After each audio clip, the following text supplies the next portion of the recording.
we welcome YouTube into the building. How are you, brother? Man, oh man, oh man, we are ready for Christmas, baby, and lots of football action going on right now too.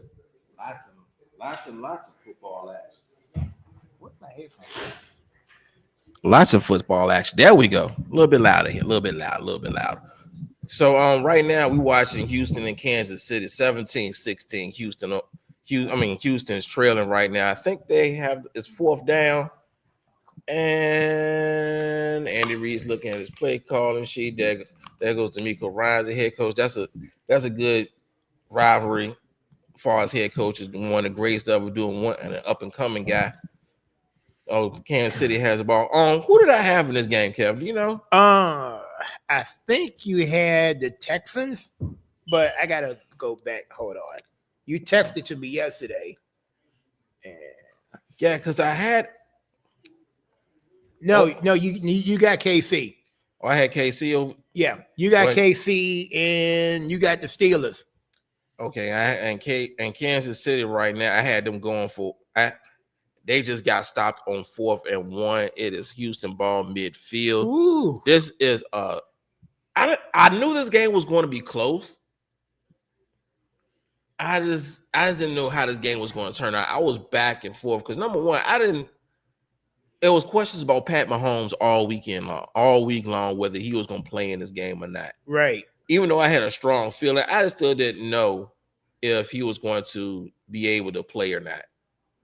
Or even if he did play, I didn't know he was going to be effective. I had a good feeling that he was going to play, but how effective was he going to be? Well, see, I was more surprised he was able to play at all because everybody kept saying, I said, okay, you got 3 games in 11 days.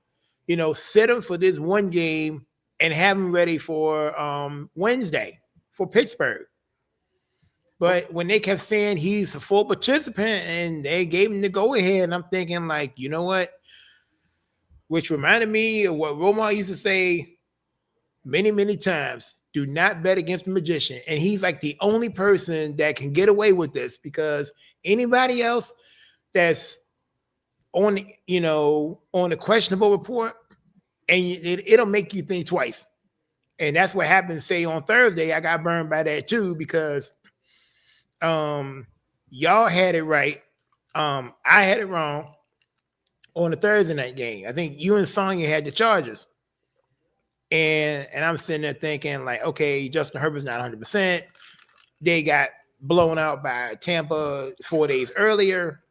So how are they going to come back or whatever? And for a while, Denver was in control until that fair catch interference near halftime, which gave San Diego LA a free kick, and the momentum carried into the second half. That was something I've never seen before in my lifetime. First time this ever happened, like over 40 some odd years. Right. And that was the first time I ever witnessed that. Now, I'm gonna tell you the crazy what's going to end up happening. Somebody's phone rings. So that means what that means. Right out the gate. So I'm gonna say the trivia since that's Romar's phone going off and he ain't there to answer his own phone. I'm gonna reserve the trivia question I got for him until he gets back. It's only fair. Oh yeah. So, but you know how I picked that game? I looked at the last meeting they had, and the Chargers beat Denver at home earlier this season. Right. So I put some stock into that. When you beat somebody at home, that means you got their number. So if you beat them at their home, you come back to your home and play them again, you should be able to take care of your business. That's possible. You should. I mean, that's how I judge that game. Because they were two good football teams, pretty much evenly matched. But if I beat you in your house, you ain't coming to my house and winning.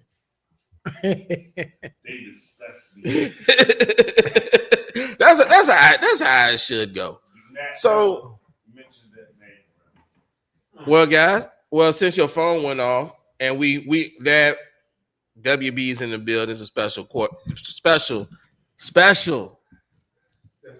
holiday edition of the Studio W Sports page. We off the rails already, And we're gonna kick this off since we started talking about Thursday game. We're gonna play who got it wrong.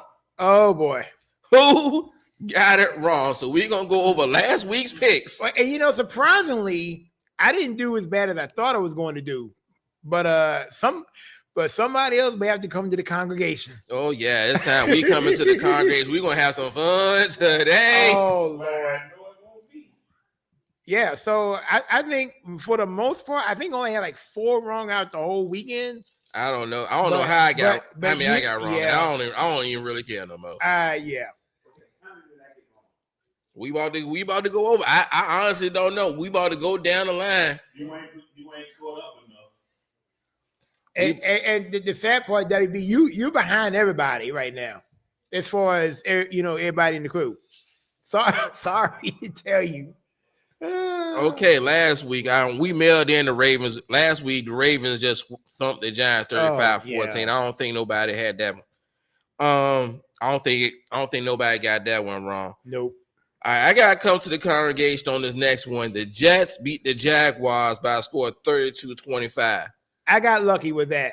Now let me start by saying this: the person who I trusted to get this one right, we're gonna have a conversation about that later on. I'm not gonna put that person's name out here in the ether like that. I love them too much. But they told me that Aaron Rodgers always has a bad game in the state of Florida. That wasn't the case this last weekend. No, it was not. He was on fire, and him and Devontae Adams, they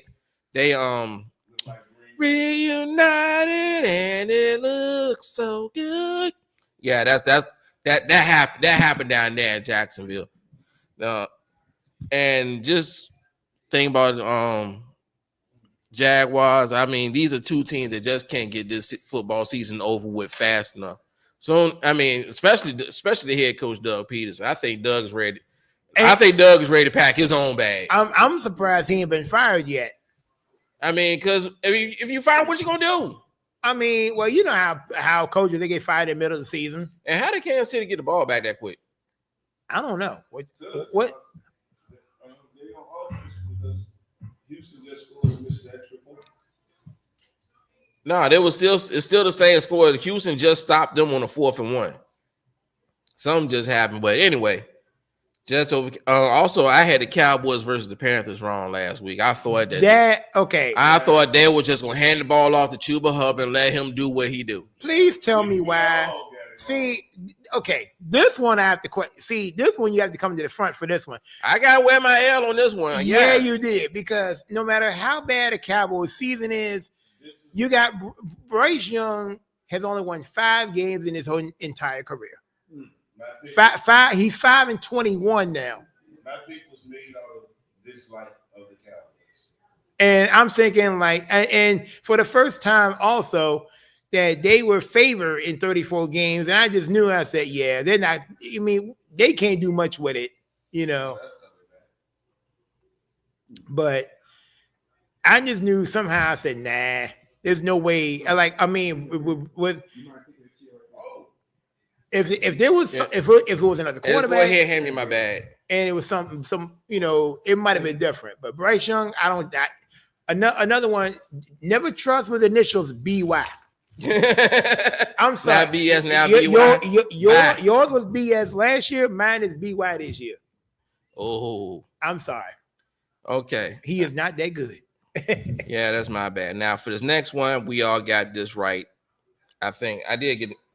Which one was it? Which the game? Commanders over the Saints, 20-19. Whew. That was a game. And I'm gonna tell you what, because that one was it was way scarier than it was, because like my homegirl texted me, what was going on. Cause like I said, I was at work and I'm thinking like, all right, we was up like 20-7 at one point. I'm thinking, all right, we got this under the bag. Then all of a sudden they started coming back. But then it's like the referees almost screwed it up. Oh, they did. Well, yeah, they did a major foul job on that one to say, like, tell me why that the game, like they thought they were in college for a second. Like the game clock showed 9 seconds and it stayed there for at least 5 seconds at that spot.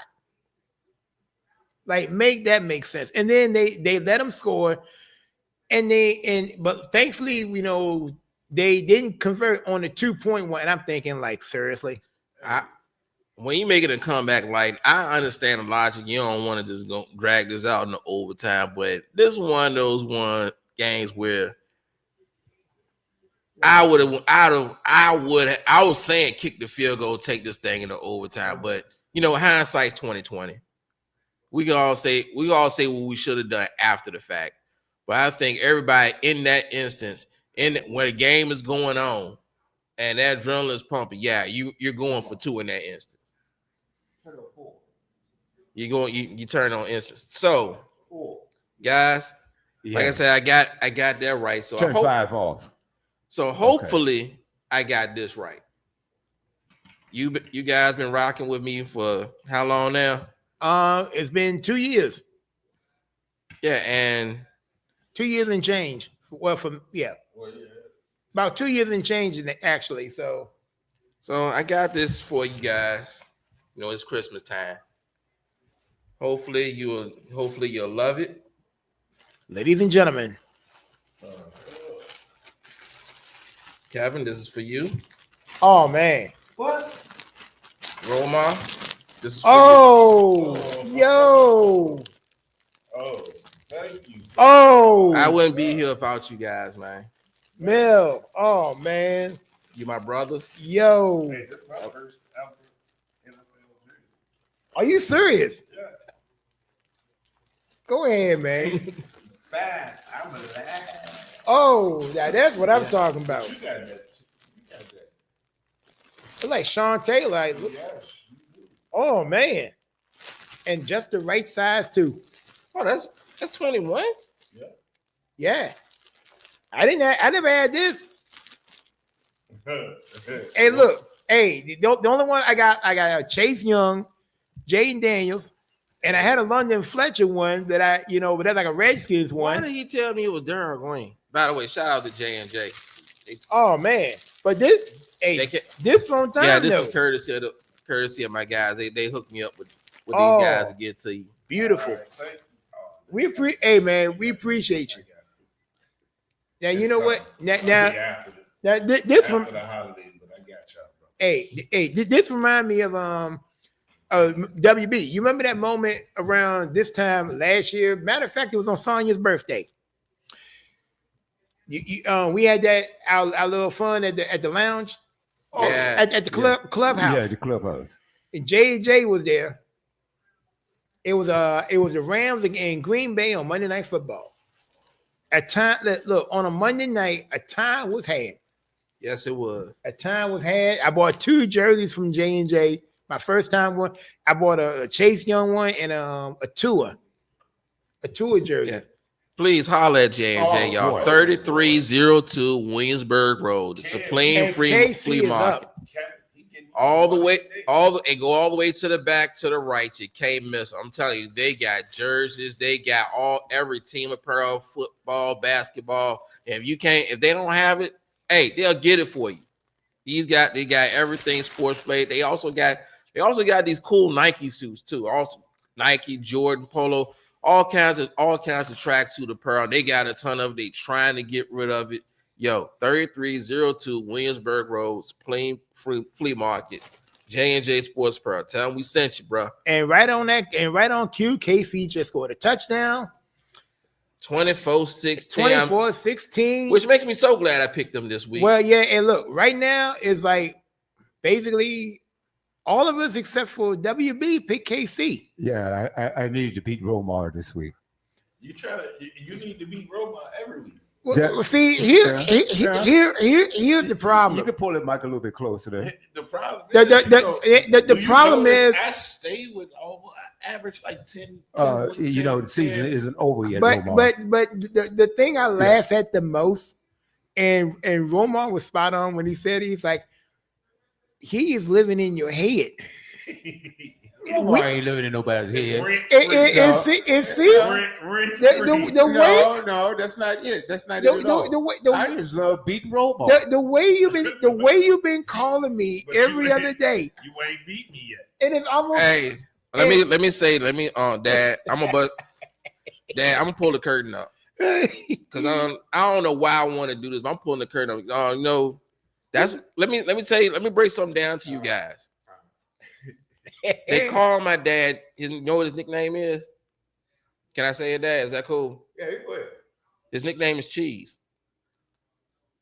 Cheese. Just think about that. Cheese.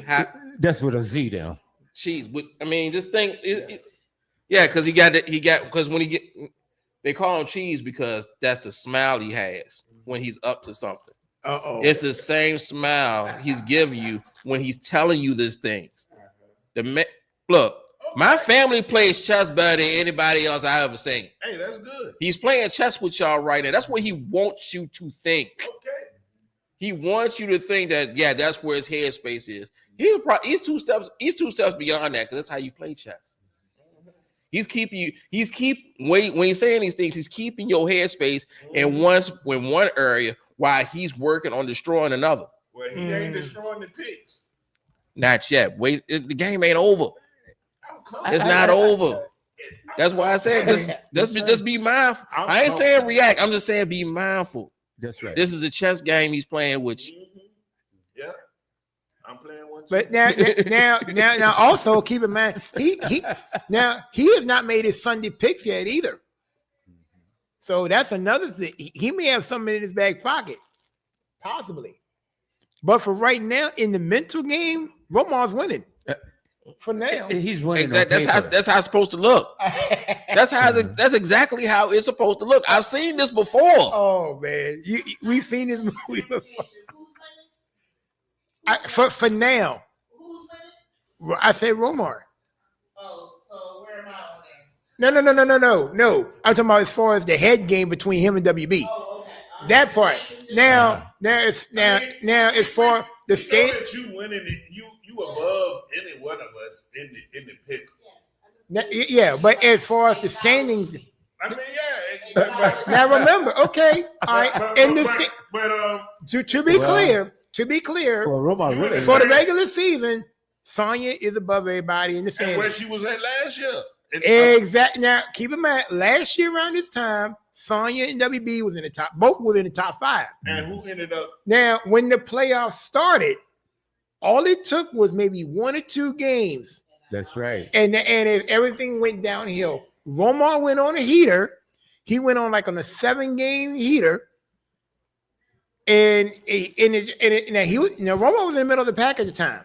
Mm-hmm. But because he went on a streak, a crazy streak, he shot up each round.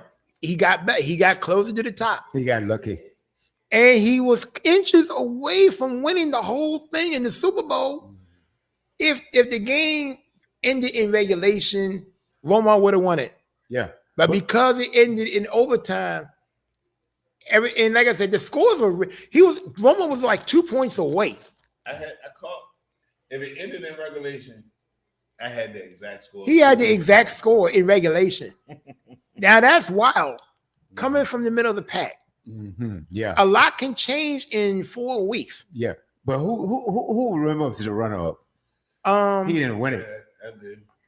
But like I said, but it just goes to show you a lot of things can happen. That's right. Is how you finish is what's the key.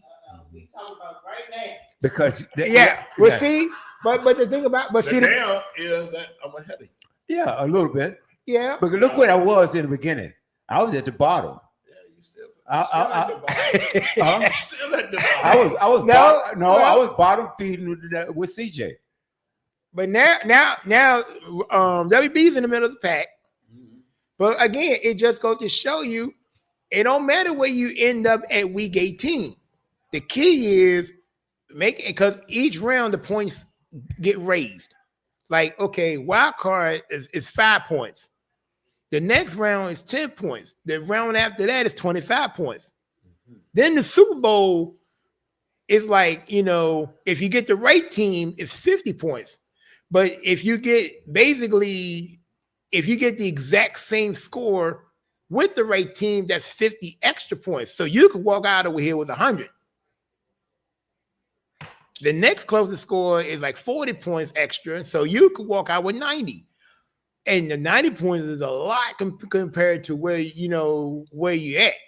So now I'm sitting there thinking to myself, since we already had somebody run the table this season, I'm thinking to myself, if anybody runs the table through the playoffs, bonus 100. 100 points. That's how far to go. 100 points. If you run the table, you cannot miss any games. So, Romar, this is your center right here. Sonya, this is your center. And like I said, hold on, you can't miss no games. What? You can't miss any games in the playoffs. Oh, like I did last year. Well, I mean, you missed maybe one or two. I ain't missed a game in the playoffs. No, I called every round. You missed maybe one, or maybe you didn't miss one and maybe two. But at the end, you went on a stretch. Kevin, you said it yourself. Last year, I mean, you went on a heater. I went undefeated through all the playoffs. That's how I ended up getting in the Super Bowl. The only game I lost was the Super Bowl. My heater, yeah. Well, no, you had the Super Bowl one. Now it was just the first round that messed you up, but everything else from second, third, and Super Bowl, you had everything else right. It was just the first round that tripped you up. But now, nobody's ever run the table throughout the entire playoffs. So now this should change because we had somebody who ran, and there would have been a lot of weeks. People, they were one game away from running it. Well, it's a good thing that the memories pop up. Oh yeah. Oh, definitely. We're gonna find out playoff time. Oh, definitely. If I ran the table. Oh, trust me. We'll be bragging about you the whole rest of the way. All right, so what's the next game on the list? All right. What we on from last week, right? Yeah. Was it the Bengals game? I think it was on the Bengals game. I know y'all ain't think. The Bengals over the Titans in it. Oh yeah. Oh yeah. Yeah, I think I had that one. I think I had that one right. I think I had the Bengals, didn't I? No. Yeah, I believe. I had the Bengals. Hold on. Absolutely. Wasn't that that? Let's go back. Hold on. I don't think nobody had because I know I had that one right because I was not gonna. I don't believe in the Titans offense right now. Defense, okay. I don't believe them. I don't believe in them offense. They doing a lot of stuff wrong. And it's too much to point the finger at one person. They're young and up and coming. I know they just turned over a new regime. It looks like their first round pick, Will Levis, is not going to work out. Yeah, well, WB he had that right. Romar had that one right. I got that one. Whether I got that one right or wrong, that ain't important. Next one, I want to talk about. I want to wear this Elner because I had a feeling that the Cleveland Browns was going to find some kind of way to give the Kansas City Chiefs a good game. Yeah. My bad. I was wrong. I wear the L. I'm still But that game was close, though. No, it wasn't. No, it wasn't. No, 21-7. Oh no. No. Well, I'm thinking another game. James got benched, and then Crab Legs got benched also with another interception. We might have seen the end of Reverend Winston right now. Yeah, he is done. He's done for the year. They already said that. Yes, he is being benched for Dorian Thompson Robinson going forward. Oh, did y'all see the news about which one? Kirk Cousins is going to be cut before the season is over. Oh, we knew that. Oh, we knew that was coming. Yeah, we're going to get to that. I was going to wait till we got to the Falcons game. Yeah, because that is some hot news. We was going to wait till you get to the Falcons game on that one. But Reverend Winston, I was praying with you that God was going to deliver you from throwing interceptions. I was praying with you. I don't think the horses showed up. The horses didn't show up to play the battle. Yeah, some didn't show up, and they gotta do something with Myles Garrett, man. Y'all just wasting this man's talent. If y'all not gonna, you heard what he said too. If y'all not gonna build something around him, make him contender, let him go somewhere where he can get something. Well, he kind of spoke on that. He already said that. Cause I think he a free agent coming up or something. So he was like, this all season, this could be his last season in Cleveland because he said he want to listen to, he wants to hear what the front office direction is. Hey, we would love to have you, Miles Garrett. We would love to have you in Philly. So we would love direction to have you in Philly. We got the money. Oh, Lord. Y'all ain't the only ones with the money.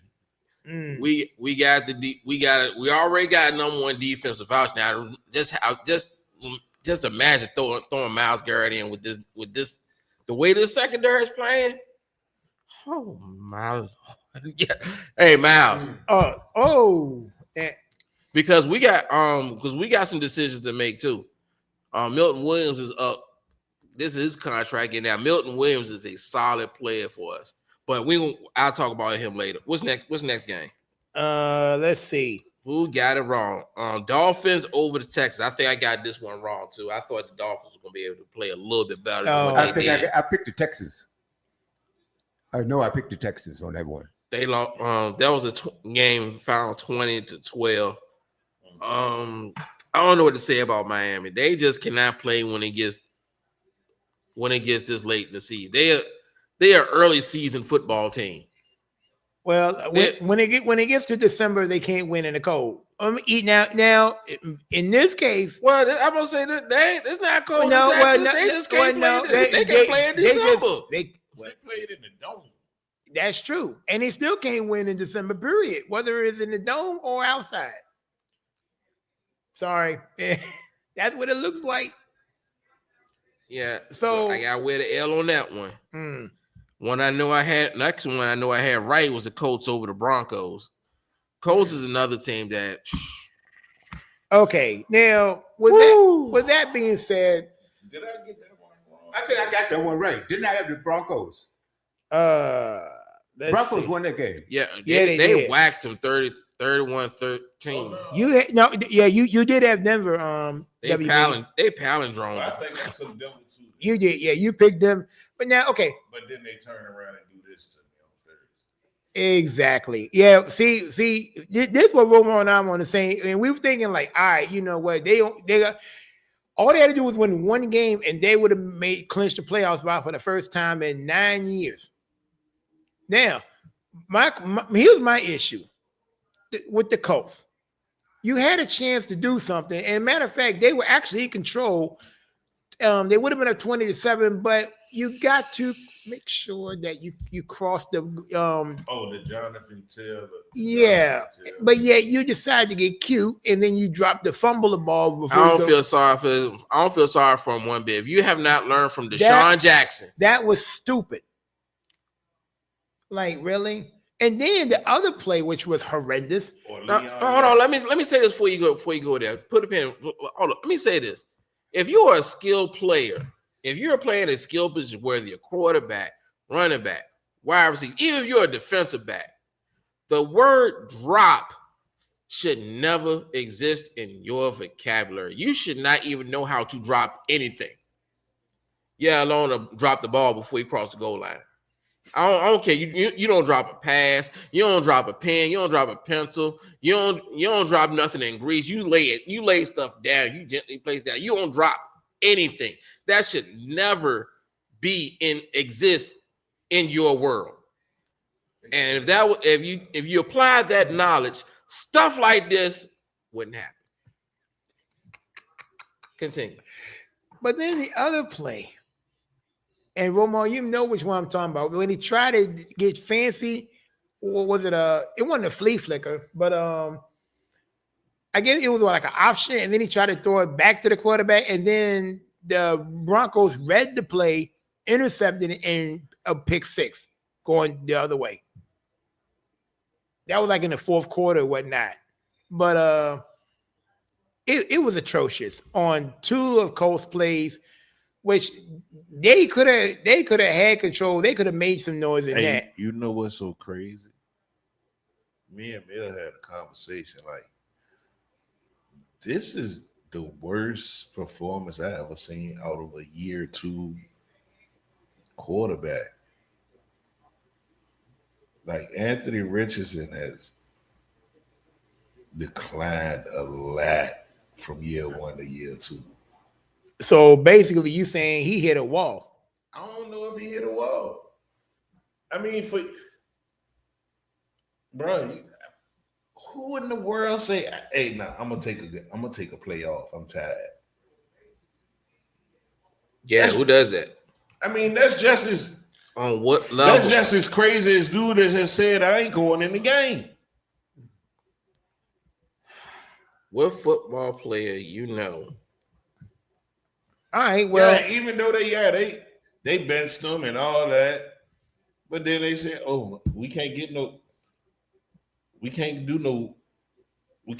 worse if we don't put them back in there." Let me ask you this, Omar. So, in your mind, which was the more egregious act between what you just said, between Anthony Richardson or Campbell for the 49ers? Oh, I'm gonna say Anthony Richardson, just because it's a play. You can honestly, I mean, he sat there and looked his coaches in the face and said, "I'm tired. I don't want to play this play."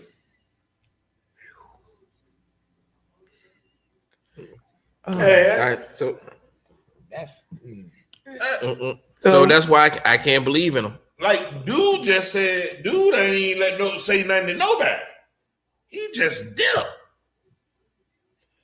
See, that's what why you about to do for the Niners. Yeah, he just and that's why I'm going that direction because is that the next game? No. I can't because Anthony Richardson looked at his coaches on the sidelines and told them, "I'm tired. I'm taking this play off." What you mean? That's you at the quarterback position, you can't do that. What you mean? As a quarterback, you just can't do that. Ain't no time out or nothing. I'm gonna take this play off. I don't care what position you playing, you don't do that. No, you can't be that guy. You don't play that position where you're allowed that privilege. I'm sorry, it just doesn't happen.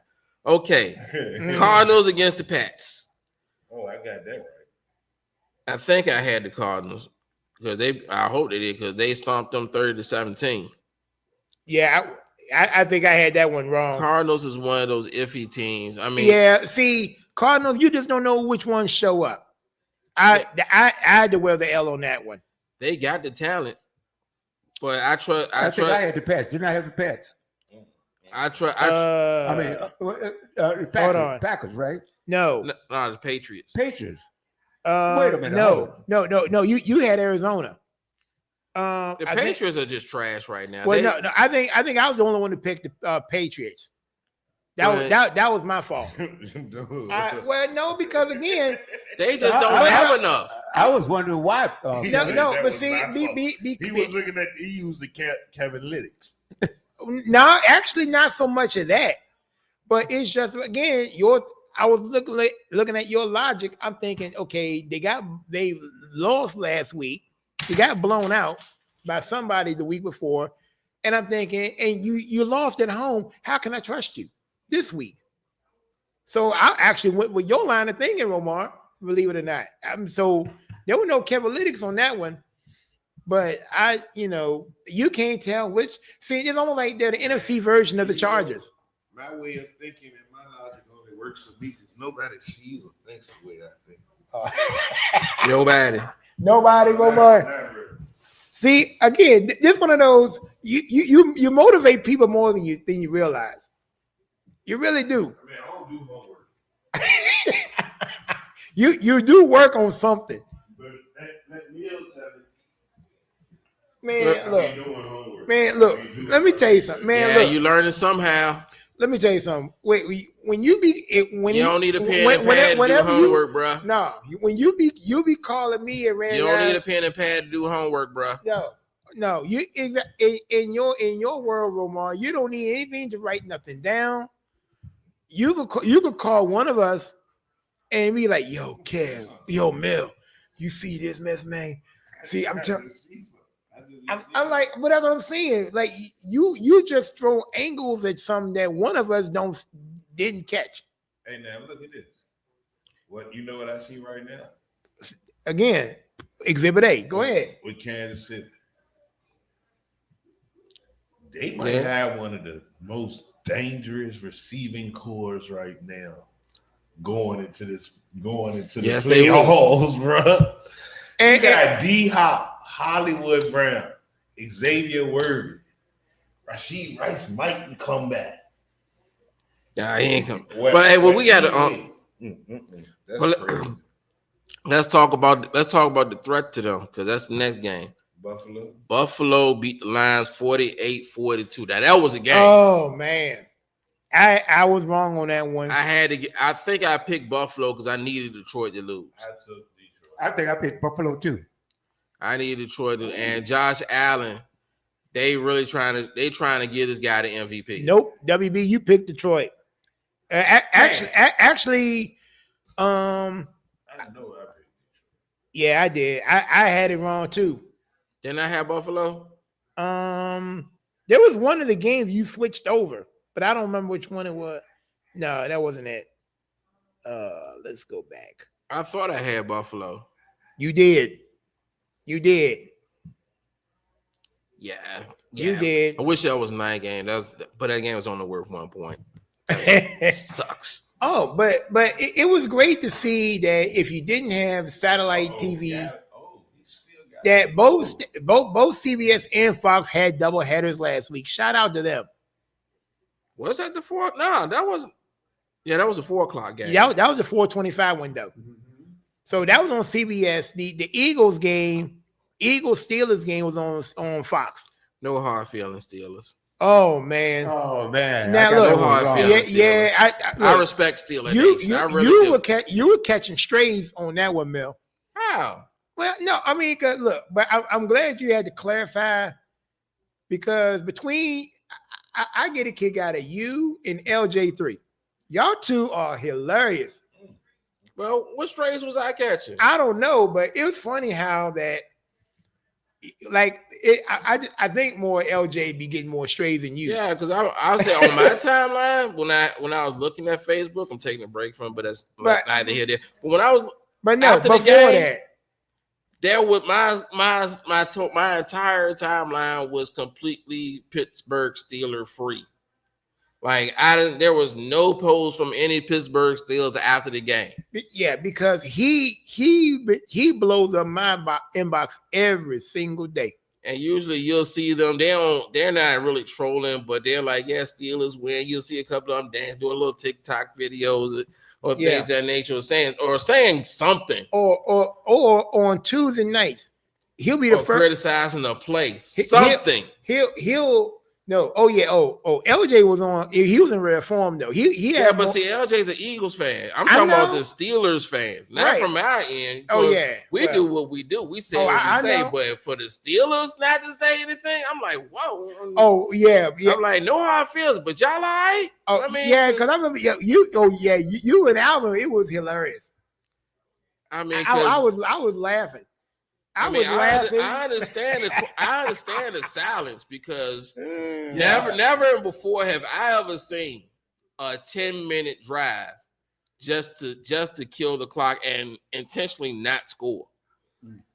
10 minutes and we held the ball for the last 10 minutes and 41 seconds of that game.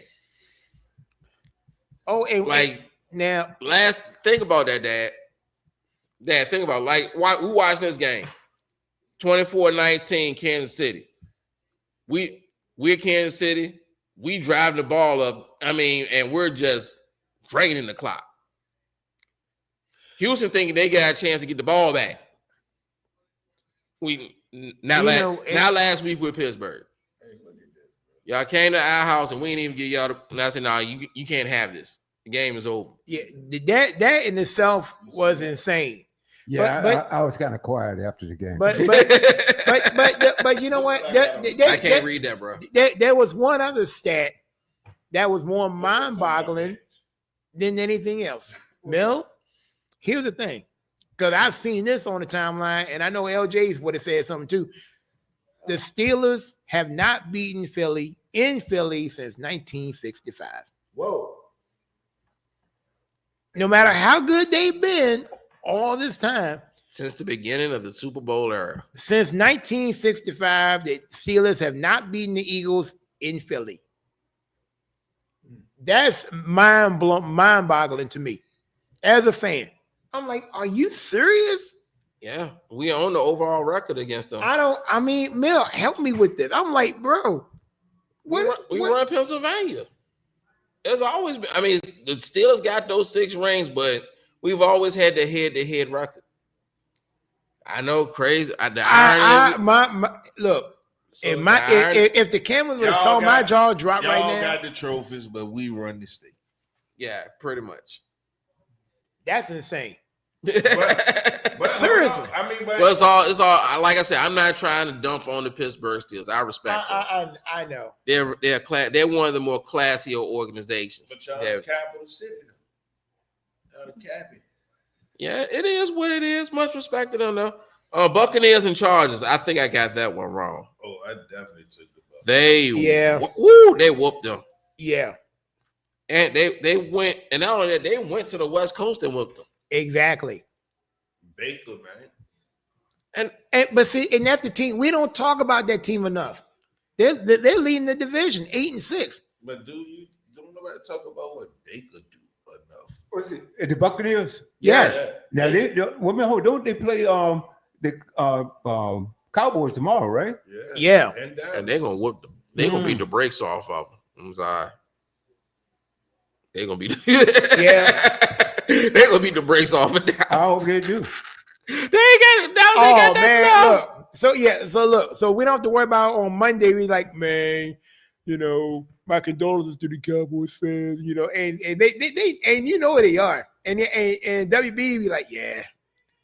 And turnabout's fair play. They run their mouth enough. So we don't let them be quiet. We don't need all kinds of craziness going on afterwards. Yeah. And we got a couple of Cowboy fans, females, that come on Monday. Tell them come see us. And checking us out on Monday Night Football, right? Mm-hmm. And I love it when I talk about the Cowboys. I get all kinds of hate checks. Especially when they on TV and we're doing the show and we're like, yeah. I step in it. Yeah, tell them come see us. It's gotten to the fact that I had to get him out of the rabbit hole a couple of times. Yeah, we love that. Have a nice little healthy NFC East conversation. Oh man. Oh yeah, they that hard Cowboy fans. Yeah, the more the merrier. And the fact that he had to explain. We got one in the house too, don't we? Cowboy fan. Don't. Oh boy. Yeah, so tell them to come along. They won't be alone. They will not be alone. We take on all. I love hating on the Cowboys. I love it. I think another one I got wrong was the Packers and the Seahawks. They waxed them 30-13. I lost that too. I think I lost something. I lost that. Did I get that right? They went. I think Ramon, they went all the way up to the Northwest and stood on business. I lost that one. I can tell you that immediately. Did Gino get hurt in the third quarter? Man, it was over before Gino got hurt. They couldn't stop them people. But see, another thing you got to understand too. Josh Jacobs killed them. He on the only one. Jordan Love is on a heater too. Hey, but no, do you understand? Like Josh Jacobs almost had 100 yards in like 6 carries. See, the thing about it, he almost had 100 in like the first quarter. Now, see, and you can focus on that, right? Which is legit. But you also got to factor in Jordan Love again. Like in the second half of the season, he's been on the heater. He's doing it again this year. After week 10, he's on fire. That's when he plays his best in the second half of the season versus the first half. Because early in the year, all they talk about is turnovers. We talk about he's suspect doing this and that, but now he's cleaned that up. He's been like, no matter where he's been going. I mean, I'm not saying, and I ain't got a knock on him, but no, You supposed to pay that. You supposed to play that way for the money that you getting paid Well, to and, play that position. right now, and we're slowly starting to see the return on investment. Slowly, keyword. Oh, touchdown! Oh, But All right, so Yeah. where we at now? We had the pack. Vikings over Bears Monday Night Football. Yeah, I think we got oh that. yeah, that was too easy.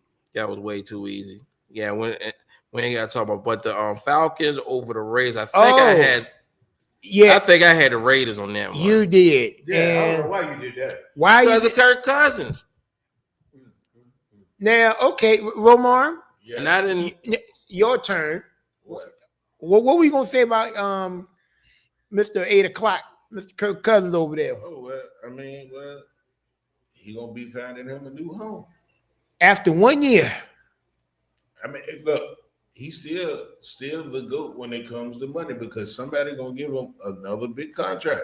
Well, hold on. Is this his first year with that $100 million contract he got? Mm-hmm. But you see how much of it was guaranteed. All it took was his signature. What? Yeah. Yeah, he got majority of that guaranteed. Kirk Cousins. The only thing that they doing by cutting them is saving them $10 million that they got to pay him this year. Really? Yeah, 10 million. and then they knew they knew he won't. They didn't believe him. You can't tell me that you believed in somebody that you just gave $100 million to, and you draft a quarterback at number 9. Throwing away money. So guess what? Mentally, that man might have been in his head. This season, you know what I'm saying, all year, even though he a veteran. But mentally, these people that gave me this bag, but okay. he Hey, went out here and picked a quarterback, a rookie. so And that high in the draft, that if you go get Kirk Cousins in free agency and give him that type of money, you don't go get another quarterback at number 9. You go get Kirk Cousins a weapon. Right. Yeah. But you know it's crazy though, because at the draft party, you kind of picked up on it that something's about to go wrong then. You go At that time. You go pick. You don't go. I picked up on it as soon as it Well, hit. but that's what I'm exactly. And we sitting there looking at each Like other like, something's wrong with Kirk Cousins. That's exactly what I said. well, like I said, when you come back from an Achilles injury, you're never the same player. No matter how good you are, you are never the same player. Oh, here's another stat for you. I think we got I think we still got that recording from the draft party, and I'm gonna try to bring some snippets back on that one. I gotta learn how to get that up on here. Oh, It was a lot of truths that was said that night. now listen to this. If the Falcons benching if it ends Kirk Cousins' career, he will end with one playoff win in 13 years and a career earning of, wait for it, $321 million. But his career ain't over. But he's put this man, AJ, in the Hall of Fame. But see, But his career's not over. You know why? Because he's going to the Jets next year.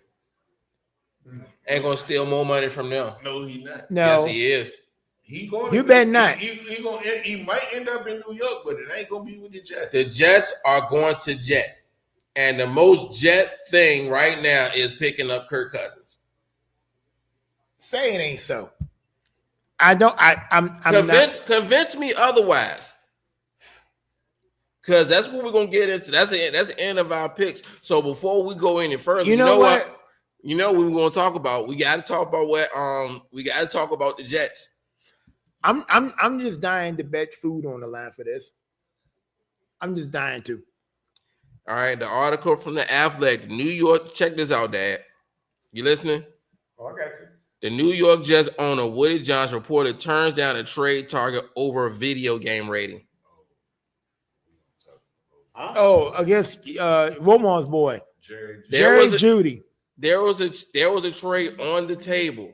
Okay. For the New York Jets, Jerry Judy, that Yeah, I forgot who was he was. I forgot the other compensation. He was at the Broncos at the time. Yeah, he was with the Broncos before he got traded last year to Cleveland. Mm-hmm. And Denver and the Jets had a deal in place. But Woody Johnson's son told his dad not to do the trade because his Madden rating was too low. Y'all should see the way the look my dad has right now. Kevin, how would you describe that look? I'm sorry I can't see it. This is a podcast, so we're really not really supposed to be showing our faces, but no, but the look on my dad's face right now. Just imagine it. Disgust, maybe.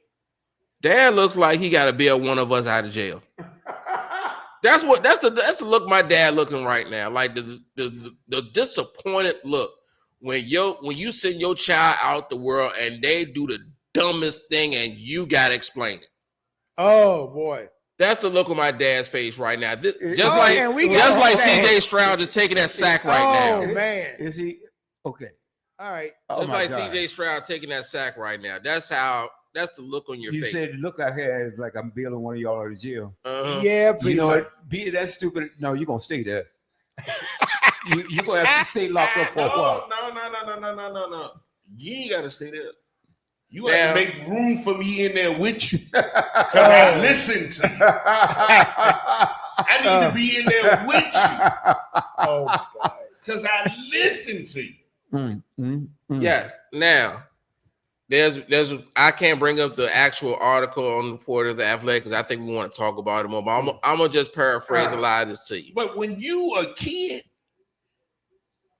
and I'm and I ain't no way you can influence me on what decisions I make or with my money. This is what I'm saying. On my team. There have been reports that their Woody Johnson's sons are allowed to go into the locker room with their friends, and they are talking and criticizing the players right in front of them about their Madden ratings, right after the games. What? About a video game rating. Man. There was an incident earlier when right after Robert Saleh was fired, and they was gonna give, and traditionally when an interim coach wins his first ever NFL football game, he gets the game ball. And Aaron Rodgers was set to give the game ball to the new interim head coach, but his other son, Brick Johnson, grabs another game ball and hands it to Garrett Wilson because he had a spectacular football game. Now, don't get me wrong. Garrett Wilson did have a spectacular football game. That one-handed grab in the end zone was insane. But do not get me wrong. Off of a Madden rating. But your owner's son, you're just the owner's son. You have no explicit title in the company other than that. You're allowed to go into the team's locker room with the players and allowed to get a game ball to one of the players. Something that's supposed to be done either by the head coach or the owner or the quarterback. Okay. Head coach or the quarterback. Somebody in that locker room. Somebody that's supposed to be in that locker room. And what's the team's record? They trash. They like 4 and something. That's why they trash. They're kind of stupid thinking. Oh, well, wait. There's more. Oh, no. Oh, boy. Former team president Joe Douglas, who was fired earlier this year. Now, he didn't interview with the Athletic about this article, but there have been reports he said this publicly that while he was with the Jets organization, he was venting to a colleague saying, I answer to a teenager. You're the team president of the organization, and you're venting, and you're just putting it out there in the ether. Yeah, I answer to a teenager. What?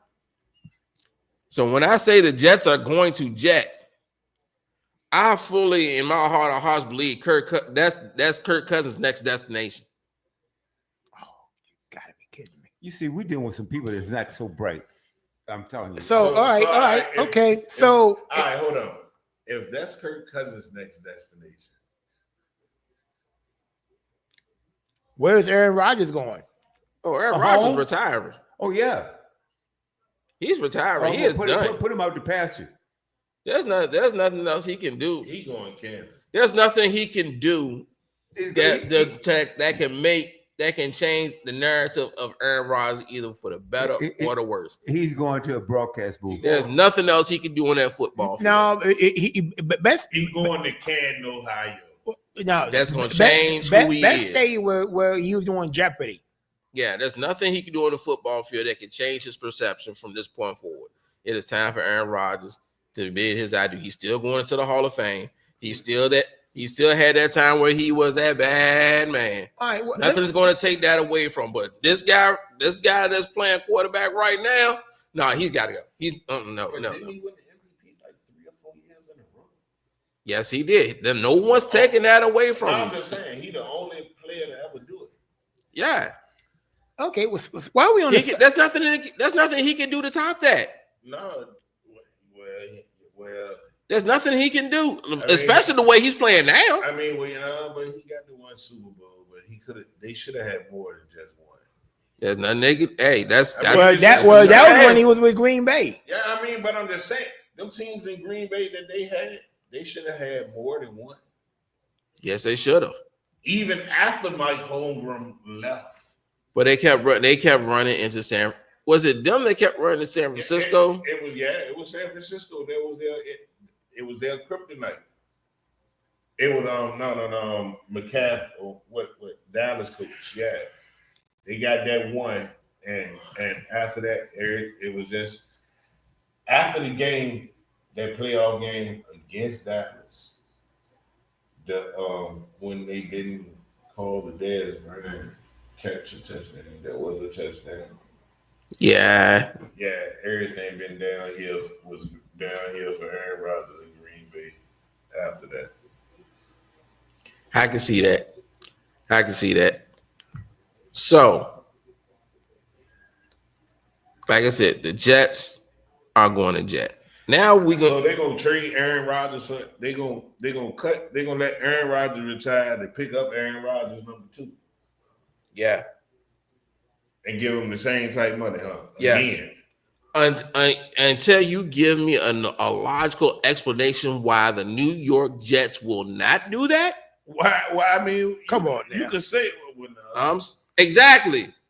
We talk about the Jets. If you can't tell me why they won't, now any other football team, okay. Why the Giants won't do it? Any other football team, okay. I'm talking about the Jets.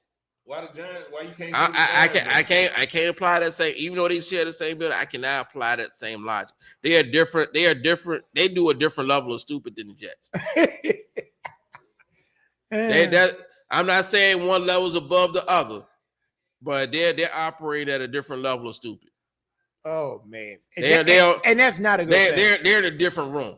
They're in a different room. Put it that way. I kind of understand what you're saying because like. The Jets have definitely spent a lot of dumb money on quarterbacks. The Jets is a dumb team. No, the owner. They're making dumb decisions. It's dumpster fire. What you mean? Yes, it is. It's the owner. It's a dumpster fire. So, is it the building? What about the general manager? The general manager does the hiring, doesn't he? Yeah. Maybe it's a stadium. Maybe it's a stadium that's the jinx because that stadium that has claimed the health of a lot of football players. They've been cursed since Joe Namath. Maybe they just need to burn the stadium to the ground and just start all over. WB. They've been cursed since Joe Namath put them stockings on. Yeah, maybe that's their problem. Maybe they just need to just tear the stadium down. Game over. I won this game. I think that's what they need to do.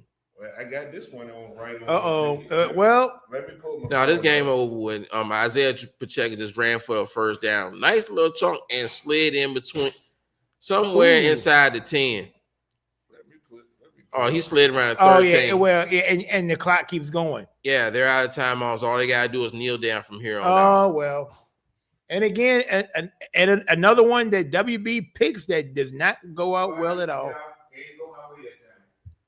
All right. I need the other one. I don't. Well, and well, since we got this game out the way, let's And it is It's 40 officially over. Yeah, it's 4:05. It is a Studio W Sports page brought to you by J&J. Oh, we got another trivia question. Oh, yes, and I got And we actually have two. yes. Well, so before we get to the rest of today's NFL picks, trivia question number one, gentlemen. It involves the Baltimore Ravens.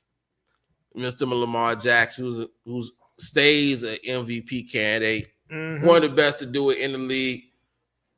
I need to know the head coach that has beat Lamar Jackson the most times, regular season and postseason.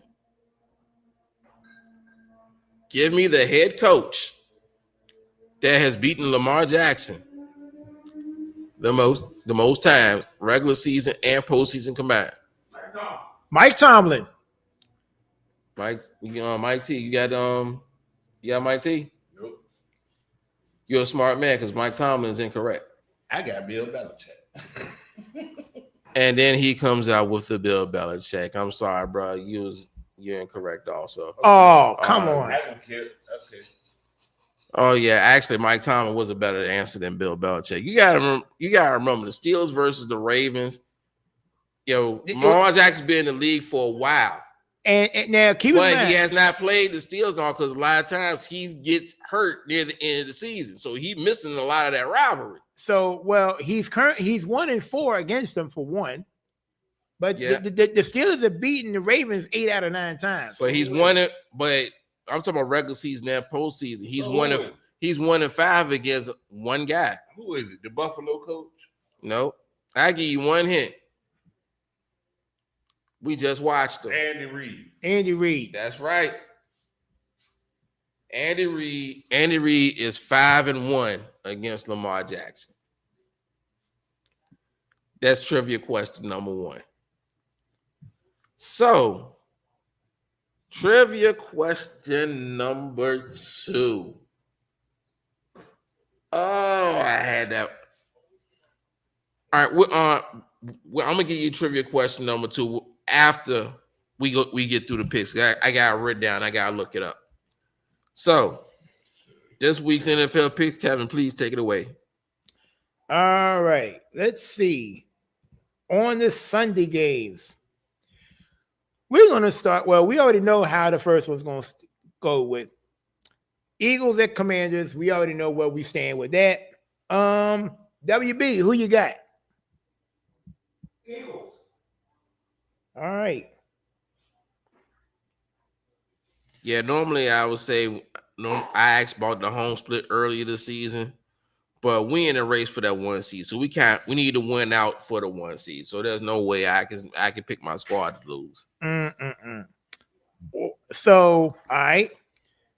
AJ Brown will play, by the way. Respectable. Hey, Look. I mean, that's the way it's supposed to go. Hey, look, man.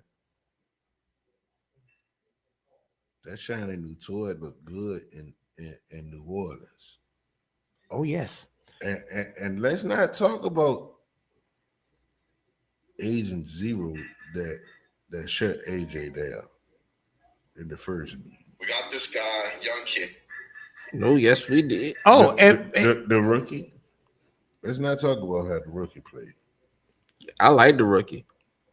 I'm talking about our rookie. Yeah, I told you he does not need to leave the field. Yeah.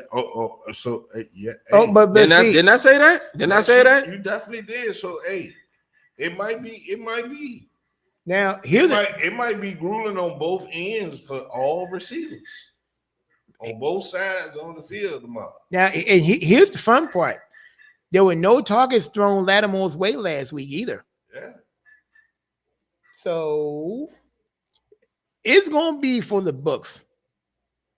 I'm just more surprised that game didn't get flexed too, because that's worthy of a night game. Man, it's. But then again, I'm going with us. I gotta go with us because we need that win. Oh, what are we? You going with the Commanders? we got to, man. There's no other way. I mean, I'm definitely. There's no other way. Oh, I didn't know. Because you got to flip flop sometimes. No, When it comes to intense rivalries like this, there's no turning back. I'm not There's no going turning against back, my period. team. You know what I'm saying? So this is crucial. Now, here's your No, it's really not that What- crucial for us. well, look at it, and here's an opportunity. Think about this. Let's say if we win and say Atlanta loses to the Giants and the Jets beat the Rams, we get a playoff spot. But that's a lot to do with nothing. Just ain't gonna beat the Rams. But the first thing is do not depend on other teams. Yeah, Make we sure just gotta do what we the gotta main do. thing, and this is what I said last week, handle your business first. Hey, look, man. They barely beat us with Sam Howell in 2 games last year. They got away in the first game. Oh, it was great. house. And here's the thing. Now, mind you, now I'm not tripping. this is usually around the time where quarterbacks have been getting benched within the last 3 games of the year. Now, remember, we've seen several QBs. Actually, there's 3 of them that I know of that got benched this week. No. Okay, I'm talking about around the league. Yeah, you remember last year, this time, Sam Howell got benched. Around this time, like because he kept taking too many sacks. Oh, Sam Howell last year. he got benched because he took too many sacks. He didn't get benched because the offensive line couldn't block for him. It's his fault he got hit so many times. That's what carried him on. That's right. Hmm. It ain't his job to block for himself and to throw the ball. So how is it my fault that I got hit so many times? I don't know. So nobody supposed to protect himself. But the sad thing is, that when you got nobody to do That anything. sounds crazy. The only reason that our quarterback that we have now that we drafted that don't have as many sacks as Sam Howell because he got legs. He's athletic. He definitely can run. Now the whole, I mean, the offensive line is a lot better. yeah, well, but still. But like I said, it looked kind of scary when you take 8 sacks and you came coming off a bye. Oh, it ain't like Philly ain't get to Jaden like 4 times or 5 times in the first game. Yeah. And don't do that. Don't do that. And I ain't giving them no credit, but don't do that because we still talking about the same team. All right. So what's the next game? It's gonna be physical. Okay. Next game up. The Giants, or I call George With, against Atlanta. Mike, I think I picked the Falcons. Falcons. Michael Penix show. Let's see what Michael Penix can do. Now you know what would be funny though? If somehow and Romo and I talked about this last night. Wouldn't it be funny if somehow, some way, that they might get tripped up at home against a team they should bury almost easily. You know, a team is to a 2-12 coming in. You know why? You know why I say that? You heard how this man said he found out that he was starting this week. Oh yeah, he was in Costco. He was about to buy $1.50 hot dog. He was buying Diddy and Wolf. He was about to buy a hot He dog. was in Costco getting that Diddy oil with his girlfriend. Oh Lord. Who was this? Michael Penix. He was wasn't even at the training facility. He was out shopping with his girlfriend. Hey, why you All out? right. So I don't know. I mean, I'm going with Atlanta, but it wouldn't surprise me if New York wouldn't beat them. It might be a closer game than we think it's gonna be. It wouldn't surprise me. I smell it. And I'll go as far as say it's a possible trap game. Well, won't you cross over there? I know. Hold on. I'm not crossing anything over. Does this qualify as a trap game? Yes. Okay, who's trash? For Miami, Who's trash? The Giants. The Giants are trash. The Against the Falcons.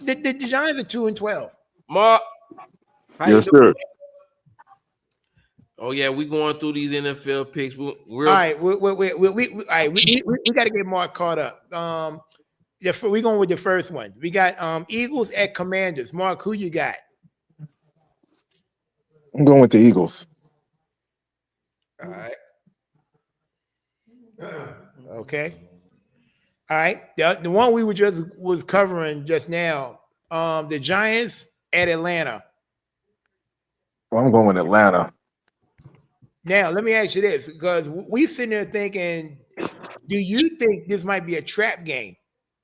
Because no. The reason why I say that is because Philly, they on all cylinders right now, man. And I mean, honestly, my opinion of that is that they burning on all cylinders. And why stop the momentum?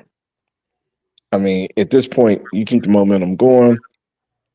They got the playoff spot locked up. Unless it's one of those games where you don't want to risk an injury. But this is a rivalry game. They're not going to let that happen. Oh, I'm sorry. Not the Eagles one. The Atlanta game. The Giants Atlanta game. Hold on, Mark. Before we go there, let me ask you, what do you think of this? All right, I was listening to ESPN radio earlier this week, and they interviewed Adam Scheffner. Adam Scheffner said they asked him. Somebody asked Adam Scheffner. He said, "Were the Eagles for real?" And Adam Scheffner said, start making your reservations for New Orleans now. What do you make of that? Start making your reservations for New Orleans now. Because I think I'm being serious. I think that's the team to come out the NFC. I think at this point, they got some breaks along the way. The 49ers, you're done. Yeah. That, to me, was their biggest threat. If there's a sidebar to that, and I know it's going to sound funny because people probably ain't been paying attention to them, but they clicking. Watch out for Tampa Bay. Mm-hmm. Tampa Bay could be our only hiccup. And that's the one. They play us tough. They done beat the brakes off us the last 2-3 times they done played us. So y'all don't fear that one team. We don't. We want our lick back. One team outside of Tampa Bay. That's Detroit, Minnesota. Well, here's the problem. I was riding that Detroit train all the way, but man, my thing with that, Romar, is you got 21 dudes on injured reserve. I mean, I tell you what. Lost 3 more. Who is that? I'm not saying that I got faith in Detroit getting to New Orleans, but I do respect what Cam said. Like Jordan Love clicking on all cylinders right now. Well, you want to know something? I ain't going to disagree with none of that with you, Omar. My thing would be this. And Sam Darnold, he done played solid all year. Well, but here's the thing with that one. I guess I'm one of those ones that's wondering when the clock will strike 12 on Sam Darnold, because I don't think he's played spectacular. It's been some of the play. I mean, it's been the stuff that's been around him. Baker Mayfield basically pulled this with Tampa Bay with Mike Evans and with Godwin being out. I mean, Mike Evans is back now, but hell, he was gone for about how many weeks? 3? Godwin's been gone for most of the season, so he's done some remarkable stuff. I agree with you with Detroit. The only question I have now is Jahmyr Gibbs got to handle the whole load. There ain't nobody else be after them. So It's almost like when they had Tony Pollard and Zeke for a minute. Remember when Dallas had him? You could have that change of pace guy. They had a clip going. Then all of a sudden, when Pollard had to do it by himself, he stunk. I don't know. I mean, it remains to be seen on that. To be honest, I'll be honest. I kind of forgot about Detroit for whatever reason. I mean, Green Bay is rolling. The only thing that throws me off, or maybe I shouldn't count it with fantasy, but I'm like, okay, Jaden Reed goes off week before last or whatever. Then the next week he don't get one catch. Oh, I mean, that's been going around the league though, Mark. They just been. I mean, you can't trust. Wide receivers been up and down. Their targets have been. Some of them just been up and down all season long. I got burned a couple times with that. We're using Green Bay. Well, I got burned on it about 2 weeks ago. Jaden Reed went off the week before. I said, "Oh yeah, I'm going with him." Or what about what Jonathan Taylor did last week? Yeah, we covered that up earlier. Not sorry. But no, we played who got it wrong earlier. Go ahead now. Explain to Mark what you told us earlier about your skill set and things that should never happen. Tell him that. Hear me out, Mark. If you play if you have a skill position, like I don't care if you're quarterback, running back, wide receiver, even a defensive back, the word drop should not even exist in your world. This shouldn't be a part of your vocabulary. You should not know how to say it, do it, whatever. You shouldn't. I'm talking about you don't drop a pencil, you don't drop a piece of paper, you don't drop a turd in the toilet. You don't do nothing that has the word drop in it, including dropping a ball. Now, if that was the case, then what happened with Jonathan Taylor would have never happened. Here's my thing. See, I'm one of those ones that just give the ball to the referee, man. I mean, I'm with you on that. I mean, all that celebrating, skipping, and all that. I mean, you got dudes that ain't going to score for the rest of the year, and they're doing rowing boats and all. I mean, get the ball to the referee so we can move on with the game. I mean, my thing is, why do it in the end zone? Why can't you do it on the sideline with the rest of the team? I mean, I tell you how bad it's gotten to me now. Remember, it used to be in college, if you did it was automatic flag. Now you got these college dudes that's skipping, and I mean, that's fine. I don't get why can't you do it on the sideline? Why you gotta do it in the end zone? See, why can't you do it on the sideline with the rest of your team? Okay. Hey, Calvin Johnson did that, and I think it cost him some type of record. Really? You and me will remember me saying this years ago. You don't celebrate until you don't win the game. All this celebrating, and the defense make I hate the defense make a play, and now they run into the end zone. Any of y'all? After they get a turnover. I don't mind. You do it because you love it. I don't mind the celebrating. Have any of y'all seen time and place for this stuff? Run? Yeah, the time to celebrate is when you win. Have you seen Run Barry Run? The Barry Sanders documentary? No. Hey, that brother never did that. He just gave the ball to the ref and kept on going. Guess what happened? That one time he decided to celebrate. And his daddy scolded him. Oh, I heard about that. And he was a true a story. grown man. That's a true story. Said, wow. Don't you ever do what he said, look, you score, you hand the ball to the referee. That's what Barry Sanders did 99.999% of the time. Now, that's what I'm saying. On top of his daddy told him and stood on this. What? It was no better running back in my. You are number 3 on my list and greatest running backs of all time. Behind Jim Brown and Walter Payton. His dad was brutal on him. And he got more rushing yards than both of them. Dad was brutal. Yes. But I agree with that. Celebrate when the game is over. Yeah. But guess what? The celebrations after these touchdowns, that's how they get more money. That's how the NFL get more money spent with them. We ain't getting mine. I need it. Yeah. And that's that old school. And that nowadays you get these scenes from movies. Like what was it? White Chicks or something. There was a celebration in the end zone with the Vikings. Oh yeah, they reenacted. They be reenacting scenes from movies. And all types of stuff. I mean, it's going on video games and everything, man. Hey.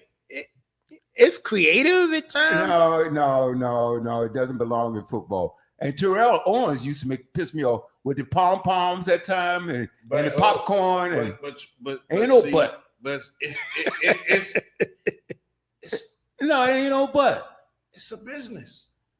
Well, where is he now? In the Hall of Fame, chilling. Yeah, he in the Hall of Fame, but how long? His career should have lasted a whole lot longer than it did. No, and I tell you what got him out was the shenanigans. As long as it lasted. How many years did Terrell Owens play? At least got 15. I don't know. He ain't got no 15. Yes, he does. I bet you he doesn't. All right, well, let's look it up. Look it up. Let's look it up. I bet you don't have 15 years. Anywhere from 13 to 15 I bet no.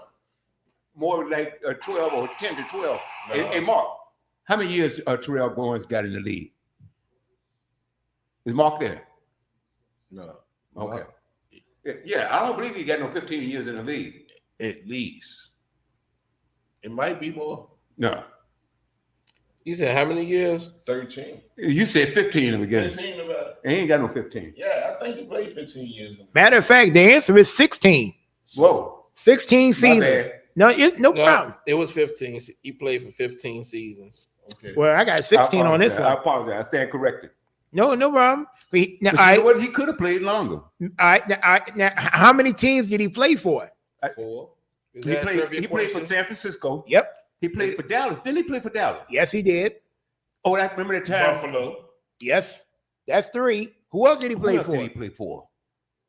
Philadelphia. That's 4. Then one more. Well, then that'd be 5. Well, you already named 4. There's one more. Yeah, there's one more. There is one more for 1 year.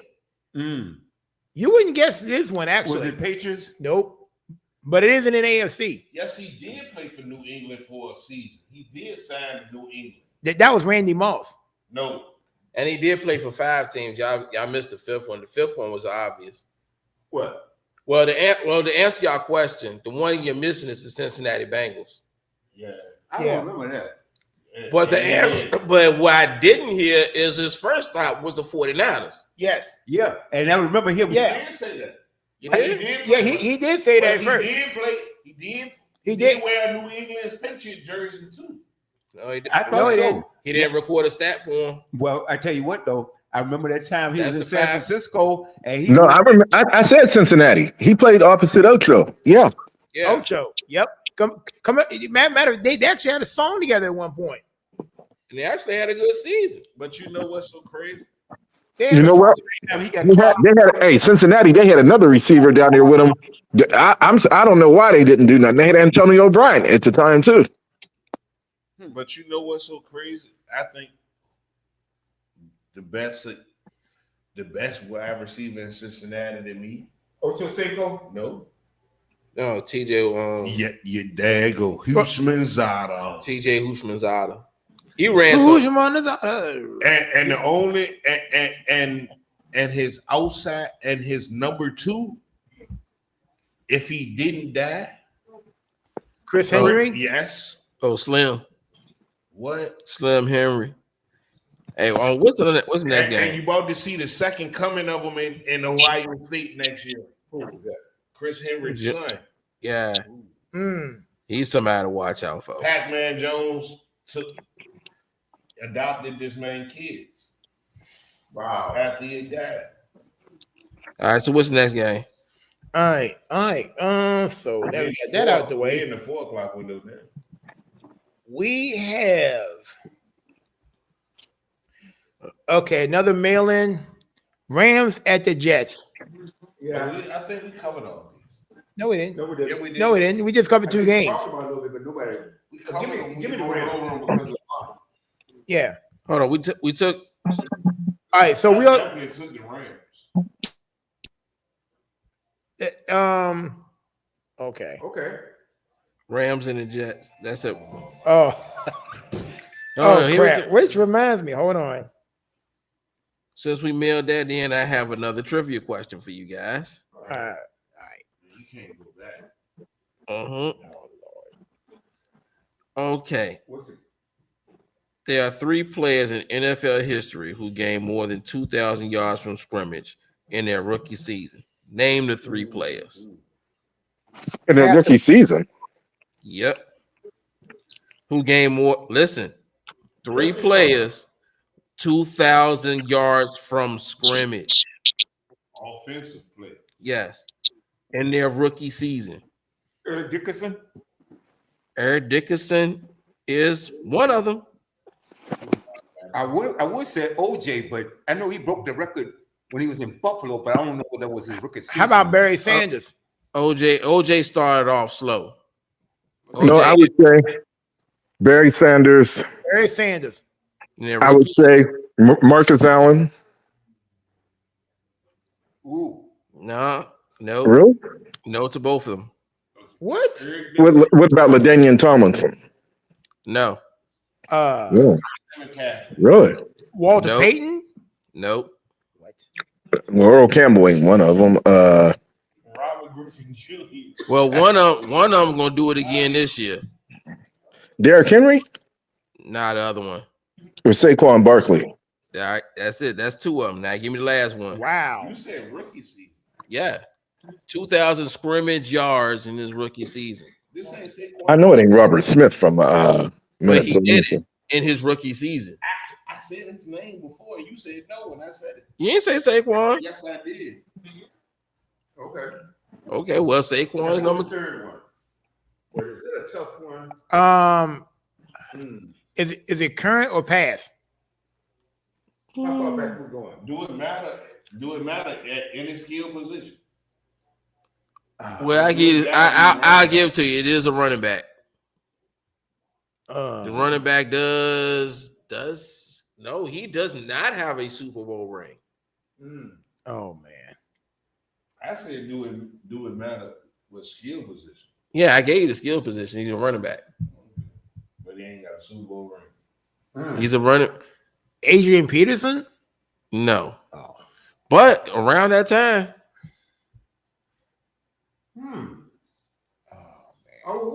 You know what? It would not surprise me if Mark get this.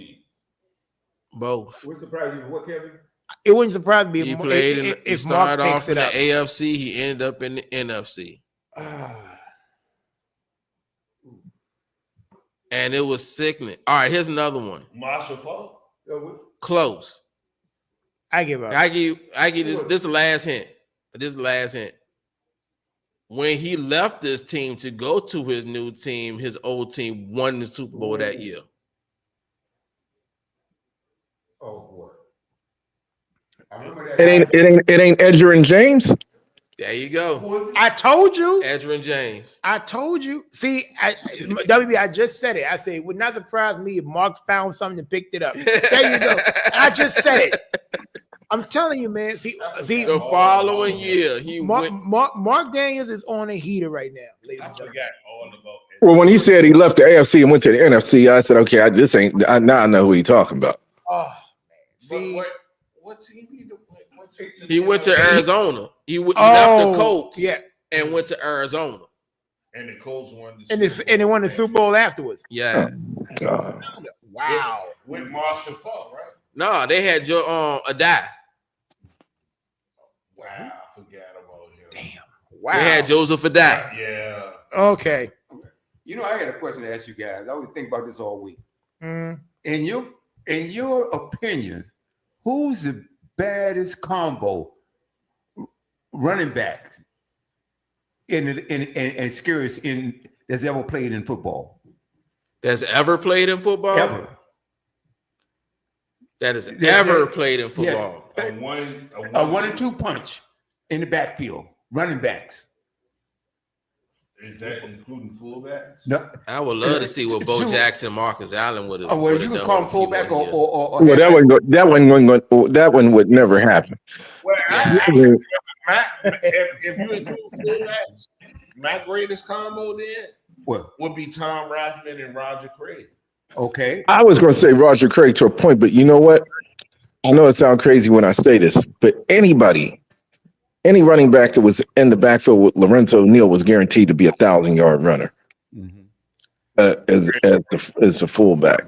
Yeah, go on. I would say the best combo I'd seen. Let me think. I got one. I got one. Oh, That's just more that could have and should have been in this conversation. And that's when Zeke and Pollard on their first run. Yeah, but nah, that ain't close, Bill. I mean, I'll be honest. And I usually agree with you, but I will say, if that's the case, I go with Tony. I'd have went with Tony Dorsett and Robert Newhouse first. I got something that's gonna blow you guys' mind. Hey, son, you heard him? Yeah. He Larry Zonka and Jimmy King. No, they had three. It was him. It was Larry Zonka, Jim Kick, and Mercury Morris. Oh boy! Now you talking some that may have been, in my opinion, the best. But you want to know something? Atlanta had a nice 1-2 combo down there too back in the 80s. William Andrews, Lynn Kane. I got one for you. Back in the day, didn't the Giants have a good one? In my eyes, just thinking about something right now. Otis Anderson. They had a nice backfield. I want to think it was Dave Meggett and somebody named Hampton. Well, they had Rodney Hampton. They had some good combos. Joe Morris ran back in that day. They had Brandon Jacobs running back in the day. Yeah. How about Tiki Barber? Yeah, Tiki Barber. But you know what? I tell you what, nobody's gonna give this group credit, but they were bad. I would say Ward Dunn and Mike Allstott. Okay. I gotta ask you guys this though. Like I said, everybody you name it now, put them against Kicking Zonka and Mercury Morris. 1972. Right now, you stole my idea. They both ran over 1,000 yards. I'll put the running backs in Detroit against them. Okay, wait a minute, hold on. Hey, repeat that, Mark. Both of them were over 1,000 yards, right? Yeah. I'll put Montgomery and Gibbs against that. How many combos? But you know what? The 49ers had it like that with Roger Craig. And who was the other running back they had, though? Was it Wendell Tyler? I'm trying to think. It was Roger Craig and Wendell Tyler, I think. And think about this. You got two running backs. At one time it was Roger Craig and Ricky Waters. Okay, well, you think about this. You got two backs, and both of them got over 1,000 yards. And Mark, and then when Mercury Morris was there, how many yards did he get? Well, did he get over 1,000? But I know Larry Zonka was scary. Well, that dude, to me, he was like a Jim Brown type because he'll run over folks. Well, that's what my first answer was what I wanted to say. What was that? But this is what I'm going to say. I got to go with that year we had Deuce Staley, Brian Westbrook, and Correll Buckhalter in the backfield. Because how about Westbrook and Staley, they had 1,000 yards, and Buckhalter had like close to 800. Well, how about your other boy Shady? Shady was the era after that. You talking about duos though? Duos. I mean, on Deuce Staley moved on. Westbrook took over for a couple seasons, and then Shady took over after that. So during that time, they weren't really a combo. I got another one. They was only there for 1 year. Maurice Jones, Drew, and Darren. I'm gonna go with the one that I grew up seeing as a kid. There was two of them, two sets that I'll be going up. Pittsburgh had Franco Harris and Rocky Blyer. Did you forget about that in Jackson? And then growing up home in Cleveland, we had Kevin Mack and Ernest Biner. So I mean, then you got to remember Carolina had Jonathan Stewart and D'Angelo Williams too. Yeah, they both ran for 1,000. Now, who am I thinking about right now? Who did he play for? Okoye?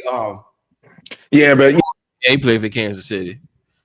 Yeah, Christian Okoye and last name was Woods. Well, Corey, he was mean by himself. No, Barry Word. Okay, what did they do? Because I know Corey was bad by himself. Man, they What about that other guy? What's his name? Charles? Charles, who played for KC. He was a running back. Jamal Charles. Priest Holmes. But they weren't good together. You don't think so? Priest Holmes was ready. You know what? It's hard to say because Priest Holmes to me was probably the more complete back where he could catch and all that out the field. But as a straight running back, Jamal Charles was probably better. Yeah, so that was kind of hard putting because they didn't really. I didn't really see where those two complemented each other. No, it's just more of a pass than torture, if anything else. I would say, to be honest with you, it's old school, but I don't know. That Rocky Bleier, Franco Harris combination was tough. That Ernest Biner, Kevin Mack combo was tough. What about Mike Allstock and anybody they put back? Well, he had Will Dunn. All-Star was good. They had him. Hey, I want to be honest. People will laugh when I say this. I think both of those dudes should be in the Hall of Fame. You're not wrong. Nah, you don't get no objections here. I mean, I tell you what, the Redskins got several guys that should be in the Hall of Fame, and I'm trying to figure out how the numbers don't match. I don't see how Ernest Biner don't get in there. Well, you want to know something? I hate to say this. He ended up getting a ring with Baltimore. I think he might get one with the Redskins. Yeah, but, he did one with us. But number one running back at one time. Romo, I hate to even go back thinking about this because then I'm going to get emotional and pissed off. He fumbled in the end zone in that Cleveland Denver game. I knew it was something. And I mean, that cost us at that point. I mean, y'all was just like. Oh man, but come on, the dude was in the end zone and the ball was back at the 5-yard line. Well, I mean, hey, look, it's the fumble. Heard around the world. Jeremiah Castile, I can't stand him to this day. He ain't. Well, look, he ain't do that with us. Oh man. No, I'm telling you, if they would have won, they'd have beat the Giants. I'm telling you now, they'd have won that Super Bowl. Ernest Biner is a borderline Hall of Fame player. Brian Mitchell to me is a Hall of Fame player. How he's not in is I don't understand it. Yeah, he number 2 all time in punt return. They had another running back in the 70s, Larry Brown, who his numbers should have him in the Hall of Fame. I don't know why, but when it comes to Redskin players getting put in the Hall, they kind of get screwed. Because that cat should be there. Yeah, I mean, I remember him. Monk ain't even in there yet. No, Art Monk's in there. He's in there. So, no, Gary Sanders deserved to be in there because he's the only Redskin wide receiver. You mean Gary Clark? 10 straight years with 1,000 yards. I think it's Ricky Sanders, right? I thought Gary Clark was Gary Clark. One of them, we got Gary Clark or Gary Sanders. One of them got 10 straight years. But William, you'll know this dude. I think he even played with the Eagles back in the day. Harold Jackson should be in the Hall of Fame. Yeah, look at y'all, Baltimore. Uh-oh. Well, let me see. I was looking at this Texas game. Hold on. Oh, I need Texas to win too. Put that game on that channel. Hey, Mark.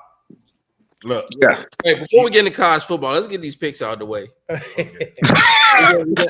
we get a little bit. We getting a little bit too further away from the road. We gotta get back on the road. It's off the rails. We gotta get back on track right now. All right. Next game: Titans at the Colts. Oh man, I don't trust neither one of these teams. I think I picked the Colts because I'm going with the Colts. I mean, you got Will Levis, who, right? I mean, this dude just straight out sucks. Well, they benched him. They bring in Mason Rudolph, and he ain't that much better.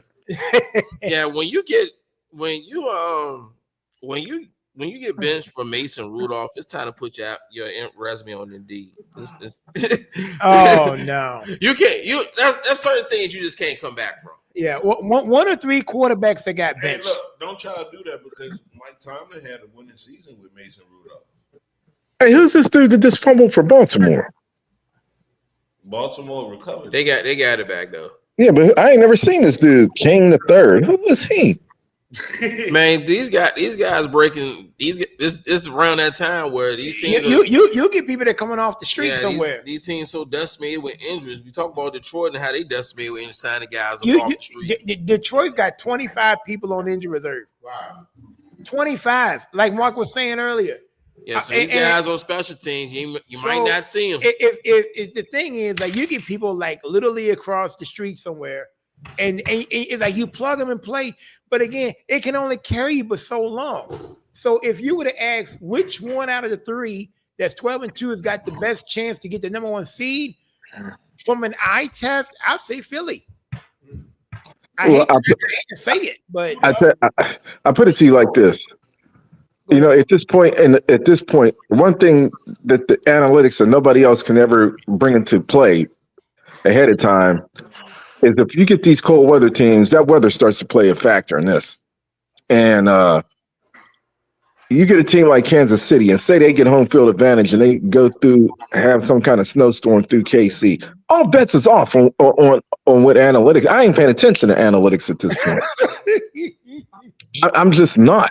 I mean, I agree. I mean, you got. It's just too weird. I mean, man, for the first, well, I shouldn't say that. I grew up around it, but my brother used to always say some of these games are fixed. I never used to believe that, but after start playing his prize picks and all that, I'm convinced. See? Hey, look. I mean, okay, so you got Kareem Hunt. Let's say you got Kareem Hunt in your fantasy. He breaks one.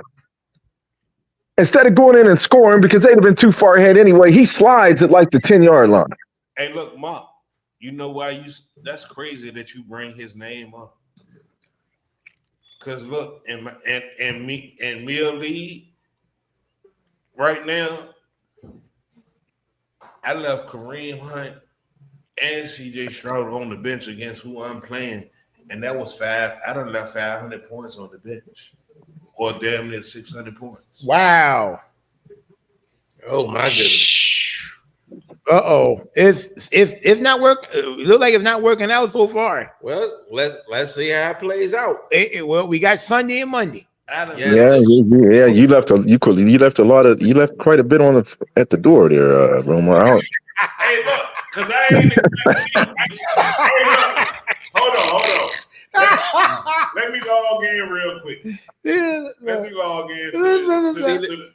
See, ladies and gentlemen, hold on. Let me explain it because everybody don't know what you're talking about. See, in our fantasy league, I maximize every player's potential, even down to the defense and the kicker. So when they say like 500-600 points on the board, you know, and don't think about it like a normal fantasy league. And this my fantasy league, Super Bowl. We are 1 point per yard, 1 point per reception, 1 point, and 6 points for touchdowns and things of that nature.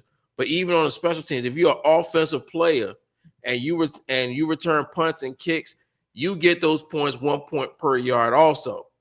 So that's how the scoring gets elevated to the point where we're leaving 500-600 points on the board. All right, Joe is up on me 184-0. Damn. So look, I'm gonna tell you what I left on the bench. So you got a quarterback to throw for 300 yards. Oh yeah, he got well over 300 points plus whatever touchdowns and completion bonuses. I left 440 points on the bench. That's good. Kareem Hunt gave me 100 points, and CJ Stroud with 340. But do you know that your average listener audience don't know what the hell you guys are talking about? I just broke it down to him, Dad. Yeah.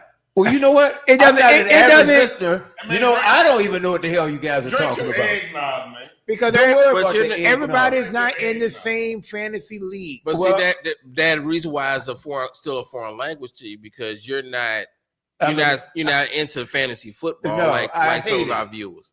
I hate it, and that's okay. That's why you got me. Me. Oh, Lord. What I'm saying is that your audience don't know. Yeah, the fantasy football listeners, they know. The average listener don't know. All right. But the fantasy football listeners know. Jared Porter Jr. Okay. All right. So going to the next one. Browns at the Bengals. Did we could have stayed on the last one for a little while longer. I mean, did we really have to keep this one moving to this one? I mean, I'm sorry. They're in the jungle. Joe Burrow, honestly, is the best quarterback in the league. He's a great quarterback. No, if the Bengals had a defense, we'd be talking about Joe Burrow being the MVP. And you're sitting at 6-8. Wow. I mean, Joe Burrow on his own merits has been that good this year. He's leading in all the major statistical categories as far as passing goes. You're exactly right. As a matter of fact, he has been that dude. I was thinking that just the other day when I saw him play, man. So who you got? WB? I gotta go with Cleveland. I mean, I gotta go with I think I got Cincinnati. And the Bengals too. You got Bengals. All right, Romo, who you got? I'm still praying for Reverend Winston. I'm still praying for you, bro. Oh man, yeah. Unless DTR gets hurt, which anything can still happen. Who knows? The Reverend Winston might bring his horses into battle. Well, you know the thing about it, nobody ever doubted his talent. The boy has a cannon for an arm, right? Oh, he a gunslinger. There's no question about it. You remember a couple of weeks ago he threw for almost 500 yards? You know what? You know what the difference is? He's basically, to me, a black version of Brett Favre. The only difference is this dude does not. He don't think. That's right, Mark.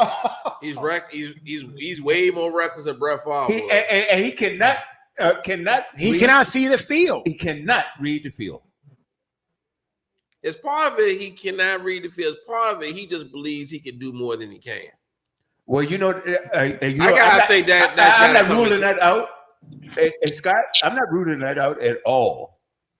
I think it's more. He thinking he can do more than he can. I don't think that LASIK surgery claim he had is working. I don't think the LASIK surgery was the problem. I think he still thinks he's in Florida. And I still think he may be shell shocked from when he went to jail stealing them legs. Which is, I think, his next destination is Jacksonville. Yeah. Well, I think he going to Jacksonville next year. And just like that, the Ravens. Who's that? Who you think is going to Jacksonville next year? James Winston. No, you know something? I'll tell you. Kirk Cousins getting ready to get cut. Oh yeah. And with almost $100 million. Or Kirk's going to New York. Hey, but let me tell you something, William. I don't know who this dude's agent is, and I've been saying this since he came in the league. I told you, put him in the Hall of Fame. This dude is a bad dude. I mean, this brother didn't got paid, man. And listen, Mark, I was telling the guys earlier, and they looked at me laughing. They said, if his career ended today, he had one playoff win in 13 seasons and walked away with $321 million. Put that man's agent in the Hall of Fame. Yeah, how many playoff games, Caleb? Hey, Caleb, how many playoff games? One playoff win. One. The only thing that separates Aaron Rodgers and Kirk Cousins' agent is because Aaron Rodgers just won a Super Bowl. But let me ask you a question. Now, we giving Kirk Cousins a hard time about playoff wins. How many Lamar got?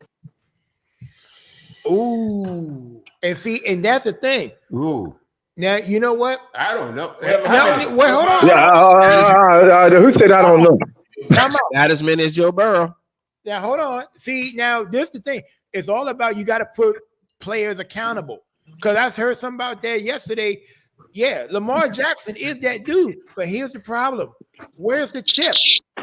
And that's the question, Mark. I know you're going to ask that at some point. Yeah, you got all the credentials in the world. Yeah, you got all the talent behind you. Where's the chip? And so we got to hold these higher tier quarterbacks accountable. He don't have as many playoff wins as Jalen Hurts. Mm-hmm. But like I said, but they can say what they want about Jalen. Jalen's been to the Super Bowl. Mm-hmm. Yeah, I mean, but they've been frying. All right, so Super Bowl appearances, playoff wins. Does that really make the player better? At that same it will make you gotta judge how you pay him somehow. I mean, but I'm just saying, you gotta judge how you pay him somehow. Hey, Mark, it's what you do in the postseason. Hey, Romar, you know, Romar, you need to be behind your mic. And everybody in this room know. Well, Jalen Hurts is not a better quarterback than Lamar. yeah, this is definitely off the rails because Mark Romar is away from his mic, yelling across the room. Don't do that. And he don't care. Don't do that. Well, don't do it. All right. Don't do that, Neil. Well, I need Lamar to play better in the postseason, bro. Now, I need him to play better in the postseason. Because right now, Lamar Jackson is better. I see it right now. He's better in the regular season. You saying I see it right now. but see, the thing about it is, nowadays nobody cares really what you do in the regular season. Is what you do in the playoffs. Lamar is the regular season MVP. He's the regular season GOAT. Right. But see, at the end of the day, nobody cares about what you do in there. But again, people judge you more on the playoffs. And what Mark is saying is like, okay, we got to hold Lamar accountable as well as say Josh Allen. Or you know what I'm saying? I mean, Josh Allen in that boat too. So we but he don't have as many MVPs as Lamar. No, but like I said, I mean, who do you think the pressure should be more? Okay, but let me ask you this: who do you think the pressure is more on, Josh or Lamar? Lamar. I mean, right now, Josh. I mean, the world is just really giving Josh Allen his flowers as he's finally in that conversation. Lamar's been in that conversation, right? So the pressure is on Lamar. He has to have that ring solidify his legacy. It ain't got to be this year. Well, he at least got to have a Super Bowl. Who said not this year? I mean, no, this dude can't keep doing this. I mean, you can't keep doing this. I mean, like I said, I'm a Baltimore fan, and it's like, no, dude. I hate to say it, people don't like it. At least Joe Flacco got us there. I mean, facts. Hey, Mark, do you really believe Joe Flacco got you there? Or yes. Your defense got you there. But the point is, he got to win. Hold on. Did you look at Joe Flacco's numbers? I mean, it won't just the defense. Yeah, he put up good numbers in the playoffs. He had a great running quarterback that season. But like I said, but people are more focused on the defense that got them there. It was. Yeah, I mean, I agree with you. That's what I'm saying. But people are more focused on the defense, more or less. They got you. I mean, now you could put up mediocre numbers. Come on, Kansas City, Baltimore wins. If you could put up mediocre numbers. Let me get them right. But if the defense more or less carried you to and the defense was, oh my God, I mean, they were a major problem. I mean, and this is where the Ray Lewis and Terrell Suggs, you ain't getting past either one of them cats. You know what I'm saying? It's like, I mean, you know, they're the ones. They were the MVPs. Those boys are workhorses. You know what I'm saying? It's like, hey, look, I mean, number wise, Josh Allen, well deserving of the MVP this year. But if I had a choice of who I'm gonna get that MVP to, regardless of a losing record or whatever, I'm going to Cincinnati with it. Every statistical category at the quarterback. But you look at the category though. All right, well, let's go back here. You got your quarterback here for Baltimore, all right, against Josh Allen, and their number. Jackson's numbers are better. No, Josh yes, they are. Josh if you look Allen at it, numbers are better. No, they are not. Yes, they are. No, Jackson's. I saw it yesterday. Now this is things that flipped overnight because Jackson's is like 68 point something QBR and a percentage rate, and Josh Allen is like 67. Okay, no, as a matter of fact, the only thing that Allen have over Jackson is rushing touchdowns. Lamar has more passing touchdowns. Okay, but rushing yardage also Lamar is ahead in every category. But guess what, Josh Allen? And guess Allen has more interceptions too. Check it out, Kevin. Yeah, but William, this is one time I got to disagree with. Right now, to me, Josh Allen's the MVP right now. Josh Allen got more signature wins. Okay. Well, Buffalo has a better record, right? Buffalo, how many games Buffalo won? Josh Allen beat Kansas City and He beat the two best teams in the NFL, Kansas City and Detroit. Okay, well, All look, I got to give you that. Okay, so Because I hate both of them. all right. So right now, Lamar Jackson stats, right? Okay, All right, we got almost 3,600 yards. right. All right, we got 34 touchdowns. That's right. With 3 interceptions, with a rating of 120.7. All right. 34 and 3. All right, that's Lamar. Mm-hmm. All right, now give me a minute. Josh Allen just stolen his first 2 interceptions over the last 2 weeks. All right, All right. now let's go with. That's only 2 Okay, now on Josh Allen stats. That's right.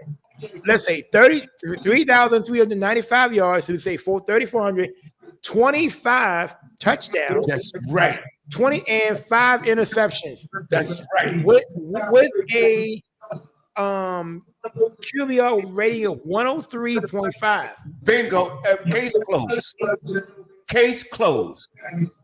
Okay. You're talking about a 120 QBR 120 versus 103. 103. 9 more touchdowns, by the way, and more passing yardage. But I do understand what you're saying. You talking about straight signature win. Okay, you go back to that college philosophy, strength of schedule. No, Type thing. Yes, it is. It ain't a strength of schedule because That's what you're saying. You said signature meaning like, okay, beating the top Kansas City, I agree. Okay, well, one loss. Okay, Detroit at that time had no losses. But then if you want to go at it like that, then Josh Allen got a better record against Kansas City than Lamar Jackson do all the time. Well, I'm saying as the quarterback, because the quarterback, even though what the most important position on the field, he's still one person. His numbers are still better. Because at the end of the day, all teams are professional. Yeah, and on any given Sunday, anybody can get beat except for if they're playing against the Raiders, a good chance they're going to win. Now, here's the weird thing. Josh Allen is 4-1 against KC in his career. 4-1 record. Right. All right. Now, give me a second. Probably right. Hold on. Now,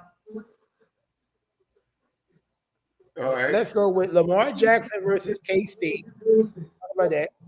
And okay, Lamar Jackson is 1-4 against KC. All right. Okay. Now, again, why are we just basing this on KC? Because there are 32 teams. Is it 32 teams in the league? All right. KC, they won what? 4 Super Bowls? How many Super Bowls they got? But they still are not kings. Who crowned them the very best? They are. Well, and right now they are. Okay, but they're going down this year. Okay, well, good. Josh Allen got more passing yards. No, he does not. No, he does not. Who has more passing yards, Kevin? Lamar's got 35.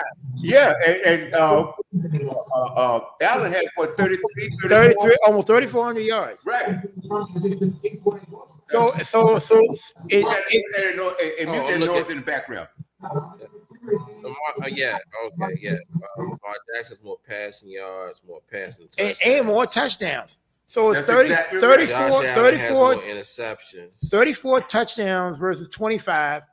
3 interceptions for Lamar and 5 for J.A. That's my point. More rushing yards. So statistically, so LJs are better than JAs. That's what I've been saying, and that's what we should be going on. Not against where they beat Kansas City. Who gives a hoot? But see, guess what? The man's numbers are better. And keep in mind, hold on that offense. That last time I recall, there were 11 players. You got one quarterback, okay, and then on the other side you got 11 players, which is the defense. It takes a team to win a doggone game. Now that tells you that the quarterback is doing everything that he should be and better than most, and it is the rest of his team there. Now, if his team had won a few more games, Okay, it'll be a whole different conversation. But statistically, my boy Lamar should be MVP if we're gonna go on the stats. Well, here's what I'm gonna throw. Here's a monkey wrench I'm gonna throw in, Dad. You can throw it in a whole hammer. I don't care. I got So in that case, I'm gonna throw a sledgehammer in it. he's not. WB doesn't care. He's not listening to anything. When Saquon breaks this single season rushing record, he will be the MVP. See, hey, Mill. Yes, I'm listening. You had to do that, didn't you? Yes, I did. Moving right along. Hey, you say no. You say you didn't care. I don't. You didn't say. You said you didn't care. Hey, guess what? I still don't. and ladies and gentlemen, the Steelers just scored a touchdown. Damn. Woo. Yep. Yeah. WB, wake up. The TV is on, and the Steelers just scored. I got the Steelers over the Ravens this week. Who? What's next? Okay. All right. The next game we got Cards against the Panthers. Man, give me the Cards. We mailing this one in. Yeah. I think I got the card. I got the Cards also. We got the Cardinals on Romar. Man, we already made these picks earlier. We going over the picks for Mark. Yeah. Wait, no, he didn't make those. Yeah, we went over these games already. We redoing them because Mark joined the show. No, it ain't. I didn't do it. He didn't get it. Yeah. He didn't. I did not. When did I have a chance to do it, Romar? Last week? We played who got it wrong earlier. Yeah. And then we got right into the picks of these games. Okay. Before Mark joined the show, we just going over the picks that we already. I thought those were who we got wrong last week. No. Yeah. That's what we were doing earlier. We were just going last week's games first before we started. Okay. We already. Now, I mean, now, Mill and I, hold on, Mill and I made the picks already, but see, we haven't. He hasn't done those. We done already went over this week's game. No, we did. Mill, did we go over these games? No, yes, we did because the first game that we started with was the Commanders and the Eagles game early. That was the only game, and that was when Mark came in. No, it won't. Well, guess what? Who cares? We doing it again. Anyway. We're doing it again. All right. So now we're going to the 4:00 window. Patriots at the Bills. Ain't got nothing to do with nothing. Did we do the Patriots? I'm going with the Bills and that automatic. All right. Okay. WB, who you got? What was that? Patriots at the Bills in Buffalo. And Bills. I know good and well we even talk about that. The Bills, obviously, we did. Oh, that was a mail in. It should be. All right. So is that where you going with, Romar? Buffalo? He said he already got his pick. So pick. Hey, guess what? Hey, guess what? Hey, this is a good chance. Pick some for him. Hey, go give him the Patriots. No, Romar. Hold on. I don't remember this. I don't remember this. Do you remember this? Get excited. No. The smaller guy. No. Okay. All right. The hell? What is going on here? I have no idea. Hey, Mill. Mute out that noise wherever that's coming from. Okay. All right. Next game. Lions at the Bears.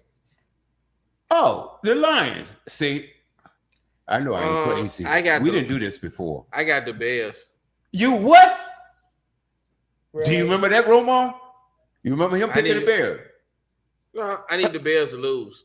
I need the Bears. I haven't covered, so I knew it was gonna be a shocker. I need the Bears to lose. I mean, I need the Bears to win because I need Detroit to lose. Like I said, Detroit been decimated by injuries. They lost 3 guys last week. All right. Eventually, the wheels gonna fall off the Detroit Lions. This is Detroit at Chicago. At Chicago. And Detroit got 25 people on injury reserve. This is a divisional game. It's gonna be ugly. It's gonna get nasty. You know what? I think I'm gonna switch it. What? It's the first time this year I've ever switched. Oh my, the crossover. I think I'm gonna go out there. What? All right. Hey, Mark. People react differently. Hey, Mark. Some people just kind of Yeah, Yeah, you got something in your background. I do. Yeah. Hold on. and then you say formulate it.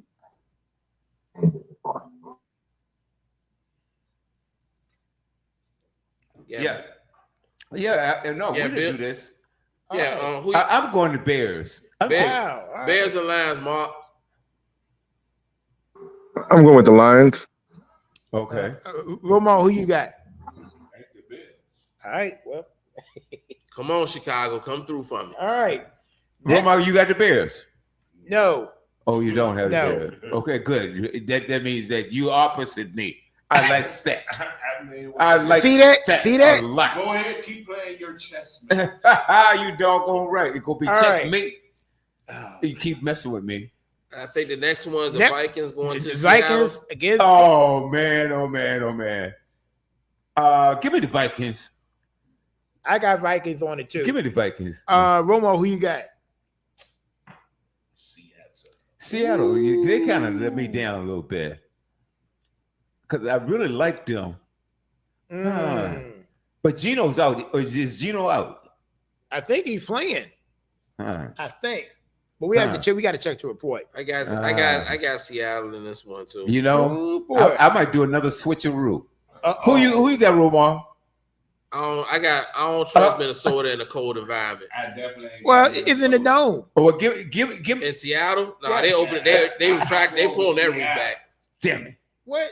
They pulling that roof back for this game. Oh, Let me go. I'm going with Seattle this time. What? This is also strategic because I think Seattle's going to win the game, and I don't want Romar to get another one up on I me. mean, if I lose on this Yeah, one, I don't care. strategically, I will. You ain't gonna do nothing. I got a chance to win some Yeah, money. I don't care. Oh, well, good. I hope you man. win all the money you can get. Yep. Okay, I know I'm serious about that. I got 7 parlays. I don't like hanging around broke folks. We need to hurry. Get All through right. these pages. I need to holler at Mark about something. All right. Hey, Next, we got 4 more. Jags at the Raiders. man. Man. Yeah. That's painful. I don't really care, to be honest with you, for that. Mark. I got Jacksonville. Hey, Mark, I have to hear you. I got to hear you on this one, Mark, because I'm confused. I don't even care. I mean, This game is just ugly. Of course. Hey, you know what? I hope something else. I hope they aren't down on TV. Please tell me they're not on TV. No, they're not. Oh, well, great. NFL Sunday ticket. Well, I don't have it. I don't have Sunday ticket. And if I had Sunday ticket, Or you can get it YouTube TV or something. I'm not doing it. I'm not doing it, K-Love. I mean, either. I would rather watch a dog show, and I hate them. No. So, No, I ain't gonna lie to you, William. When that Westminster dog show come on, I'll be checking it out. So oh my God. Mark, like I said, No. I would rather watch one of those than watch the Raiders. If the Raiders are playing, I would rather do so. Oh man, I'd rather watch NASCAR for all that. I would rather watch a bingo match. Oh, all right. So, WB, who you got in this one? Oh my goodness, man! I know you can't stand either one of them. I get it. And their records are similar, right? They're terrible.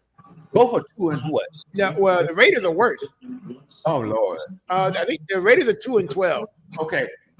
And see what I'm wrestling with. I'm thinking now. The Jags are 3-11. If the Raiders, if they just bottom out for the rest of the season, then they get a first round pick probably. They already got one. I'm just wondering their motivation for losing. Okay. I mean, that motivation for losing would be for the number 1 pick. Number 1 pick. I mean, Give me Jacksonville. All right.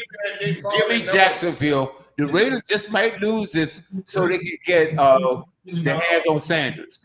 But he's going to be there number 2. What? What you mean? He's not going to be number 2. Oh, Sanders. Yeah, he's not. Shador Sanders is not going to be the number 1 pick. Yeah, it's gonna be Travis Hunter. All right. Whoa. Cancel that on thinking Well, that Senor Sanders is gonna be the number 1 pick. Well, All right. So no. Hold on 1 second here. So then, if the Raiders, so right now, the Raiders get the what? We don't know what pick they have right now, do They we? get number 2. They get number 2. The Giants are number 1. So that means that if they stand where it is right now, they can get Sanders. No, Why can't they? Because You the Giants holding the number 1 pick and need a quarterback, they will get Senor Sanders. all right. Ramon, who you got in this one? Hey, hell, y'all can pick it for me. If the Raiders lose, now do they get the number 1 pick or they don't? They still don't because The Giants are gonna lose. All right. because the Giants are gonna lose to Atlanta. All right. We got 3 more. 49ers at Dolphins. I'm going with the Dolphins in that game. All right. It's in Miami. Give me the Dolphins. All right. Yeah, I guess I'm gonna have to take the Dolphins too. All right. Who you- San Fran, baby. Oh. Okay. San Fran, another one. I'm That's gonna stay right who's there. playing running back? I'm gonna stay right Who, there. who's Brock Purdy handing the ball off to? And was it Gorindo? He's out. Are you serious? Yes. I don't know. What the heck?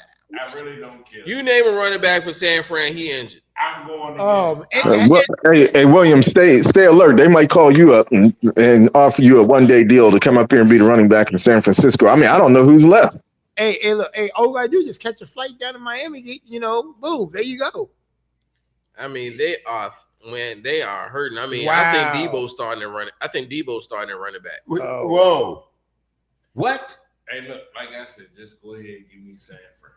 Well, good. All right. We got 2 more. Okay, let's go. Sunday night game, Bucks at the Cowboys. Mail that Give in. me the Bucks. Anybody got Dallas?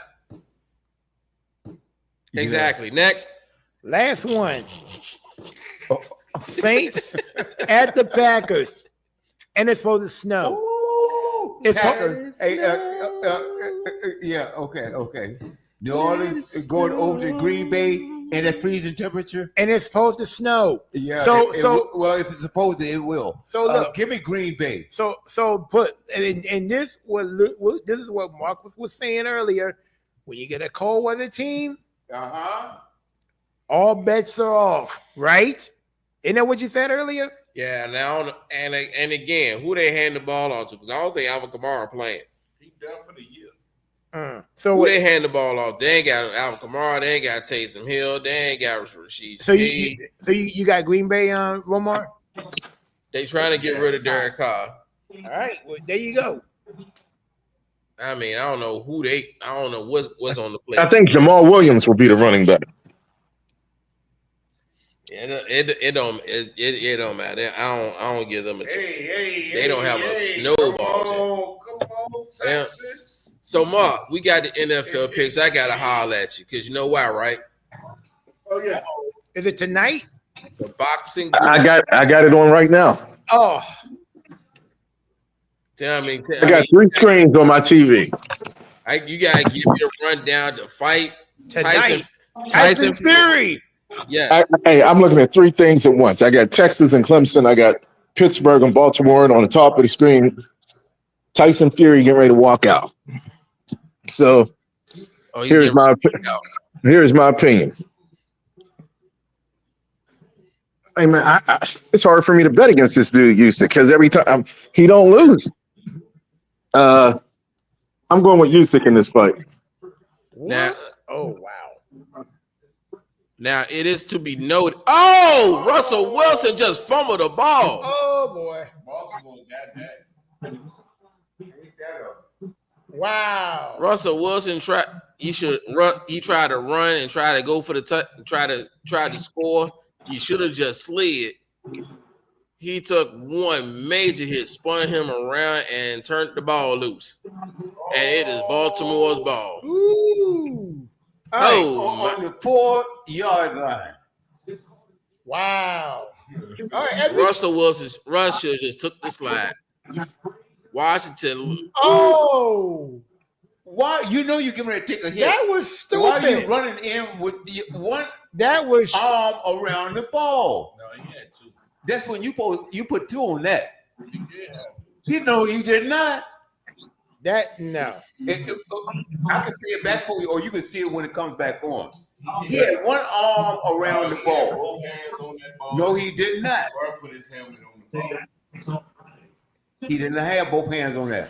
All right. And well, he needed a third one. All right. No, so wait a minute. If he had two hands on it, he needed a third one. But like that. Do you want? Let me rewind this. It don't. I mean, it ain't gonna give him the ball back. Well, the replay will come back on in a minute. But I gotta figure out the logic. Why? Please tell me why Mark says Usyk's gonna think he's gonna win. I gotta know. I think Tyson Fury is lost. You've been in too many wars, man. And Usyk won't knock this dude out, but he will definitely win. I just think unless Fury comes out and does something, I mean, it's going to be amazing. I'm going with Usyk in a unanimous decision. Now check this out. Fury is coming in weighing the heaviest he ever. He's coming in weighing in at well over 280. Oh, that's not good. Usyk is like around the 220 range. Wow. And it's like one of the largest weight differences in the title fight in history. Yeah, so I'm with you, Mark. I'm kind of skeptical when I read that part. It's like he's coming in at like 285, 287, something like that. And you think you gonna go round for round? Nah, Fury. That lets me know one thing. Fury's coming in trying to knock this guy out. He's trying to end this fight early. That's the background. There's no way. There's no way that Fury is gonna come in weighing this heavy, thinking that he's gonna go the distance. Right. I think he's. And Roman, he had one hand. I gotta agree with you on that, Mill. I think Tyson Fury is coming in with the mindset, I got to take this dude out. Last time he fought him backing up, he got himself caught. But there's something about this dude Usyk that's one of those. I don't like to use this term because I don't want it to sound like a race type thing. But Usyk is one of those dudes that basically you got to kill him. And to a point, Tyson Fury is the same way. I'm about to say the same thing. You said the same. You said the same thing about Fury when he fought Wilder. No, I'm saying that's what I said. Pretty much, Tyson Fury's the same way.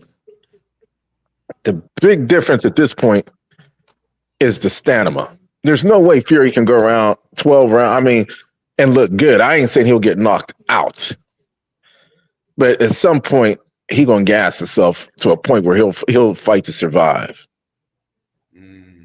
If he pulls it off, and he pulls it off in spectacular fashion, then we talking a whole bit different thing, because now you need Daniel Dubois to win his next fight, and you'd have a huge mega fight there. Okay. Hey, Mark, Fury, I got a question for you. Mm-hmm. What's the age difference and what's the weight difference? Oh, their age is about the same. That ain't the big deal. Okay. The problem is, Mill said it earlier, Fury's probably about 280. Usyk, you got to remember, Usyk this 3 years ago was a cruiserweight. Okay. So he coming up from 190 pounds. Now he's up to 220. Yeah, I see what you're saying. But he has that strength. You know what we call it back in the crib. He got that crazy strength. So that dude's strong. Yeah, that's our boy Wilder, huh? Yeah. Got 281. I even felt sorry for Wilder. So where's he now? Anyway. Well, here's the problem with Wilder. He just got knocked out by that Chinese dude a few months ago. Here's the thing with Wilder, and this is just my opinion. I'm not going to call him a one-trick pony. In other words, if he don't KO, well, to a point he is. He don't KO you, and he fights a dude that can box, he's in trouble. But here's the other part a lot of people don't look at. This dude went through 3 wars with Tyson Fury. I mean, his eardrum got busted. Now, I to this day, I don't know how his. Then he gets pissed off at Mark Breland for throwing it. Man, it should have been happened. That's number one. Once he took those beatings like that from Fury, he was not going to ever be the same. He had a tough fight with Luis Ortiz. Even though he got Ortiz, he took some punishment in that fight, and that kind of changed the dynamics of things. You know, and then he fights this dude Zhang, who's about as tall as he is, and gets clocked.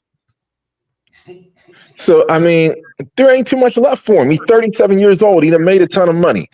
You know, they want him to fight Anthony Joshua. Both of them should probably say forget it. I'm looking at Fury. Huh? You saying him and Joshua are done? In my opinion, and Joshua was my favorite heavyweight. But man, after seeing this last one, I'm like, man, AJ, maybe it's about that time, bro. I mean, yeah. And Mark, you know, before Fury, Wilder fighting Fury, man, I thought Wilder, man, this cat is unbeatable. Well, here's the thing: he's 6'7", but William, he could. I mean, he has phenomenal power. Probably the most phenomenal power I've seen since Mike Tyson. Okay, but here's one problem he had though. He was not a skilled fighter. So when adversity hit, he didn't know how to get himself out of it. The one thing about Tyson Fury that you can't take away from this dude is a complete boxer. He is more of a boxer than a power hitter. It's just he sets you up. He lays that big body on you, and his forearms are humongous. He hits you with them forearms and them clinches. And by the time it's about round 6, 7, 8, you know, getting them deep rounds when you so worn out from that punishment you taking from the inside that then he gets you. It's just like it's almost like Tyson Fury was like he did what Evander Holyfield did. Well, I'll put it to you like this: if Fury would have fought Holyfield, I'm gonna be honest, he'd have beat Holyfield. Yeah. But I'm just saying it's like the same type of method of madness to tire your opponent out for you to win. Well, you gotta remember, Holyfield was not only was he a hell of a boxer, but he was pure heart. It's one of those dudes that you. Yeah, but his ground and lean game was great, just like Tyson Fury. Yeah, he's just one of those guys that you don't really want to have to deal with because it's just like you playing basketball. You got that one little small dude that run all over the place. You get tired of chasing him. Holyfield was that type of dude. You just got tired because you didn't really get to take any rounds off. There's certain fighters out there. He was gonna grab you mid-round. Well, he was going to you. I mean, I tell you what, the worst fighter you could have ever fought was the guy that got Roy Jones that time, Glenn Johnson. That dude, you never got a round off. I mean, in any big fight, in one round, you know, they take kind of take a round off. You know, you don't get no rounds off with that type of cat. And that's how it is with Usyk. You're not going to get a round off. If that's what you're thinking, you've made a big mistake. Oh boy. Yeah, that face mask. That face mask. Yeah. Against Pittsburgh, 7-7 Baltimore. Pittsburgh. So what time does the fight start? Or does it start? They're introducing the fighters now. Oh, ooh. Okay. I'm looking at it. I told you I got 3 screens on my TV going. That's right. That's right. Hey, Mark. Look here. I don't know how long we're going to go tonight and how long you're going to be on. But anyway, what do you think about this PNC Golf Championship with this format? I just know a little bit about it. Tiger Woods is playing for the first time, and his son Charlie is on the same team with him, right? You know anything about that? And I ain't gonna lie to you, I haven't really been following it, except I know now they get paid a certain amount of money or something like that to be in it. I've seen Tiger's son before. The dude is pretty tough. Yeah, Charlie different. Yeah, dude is tough.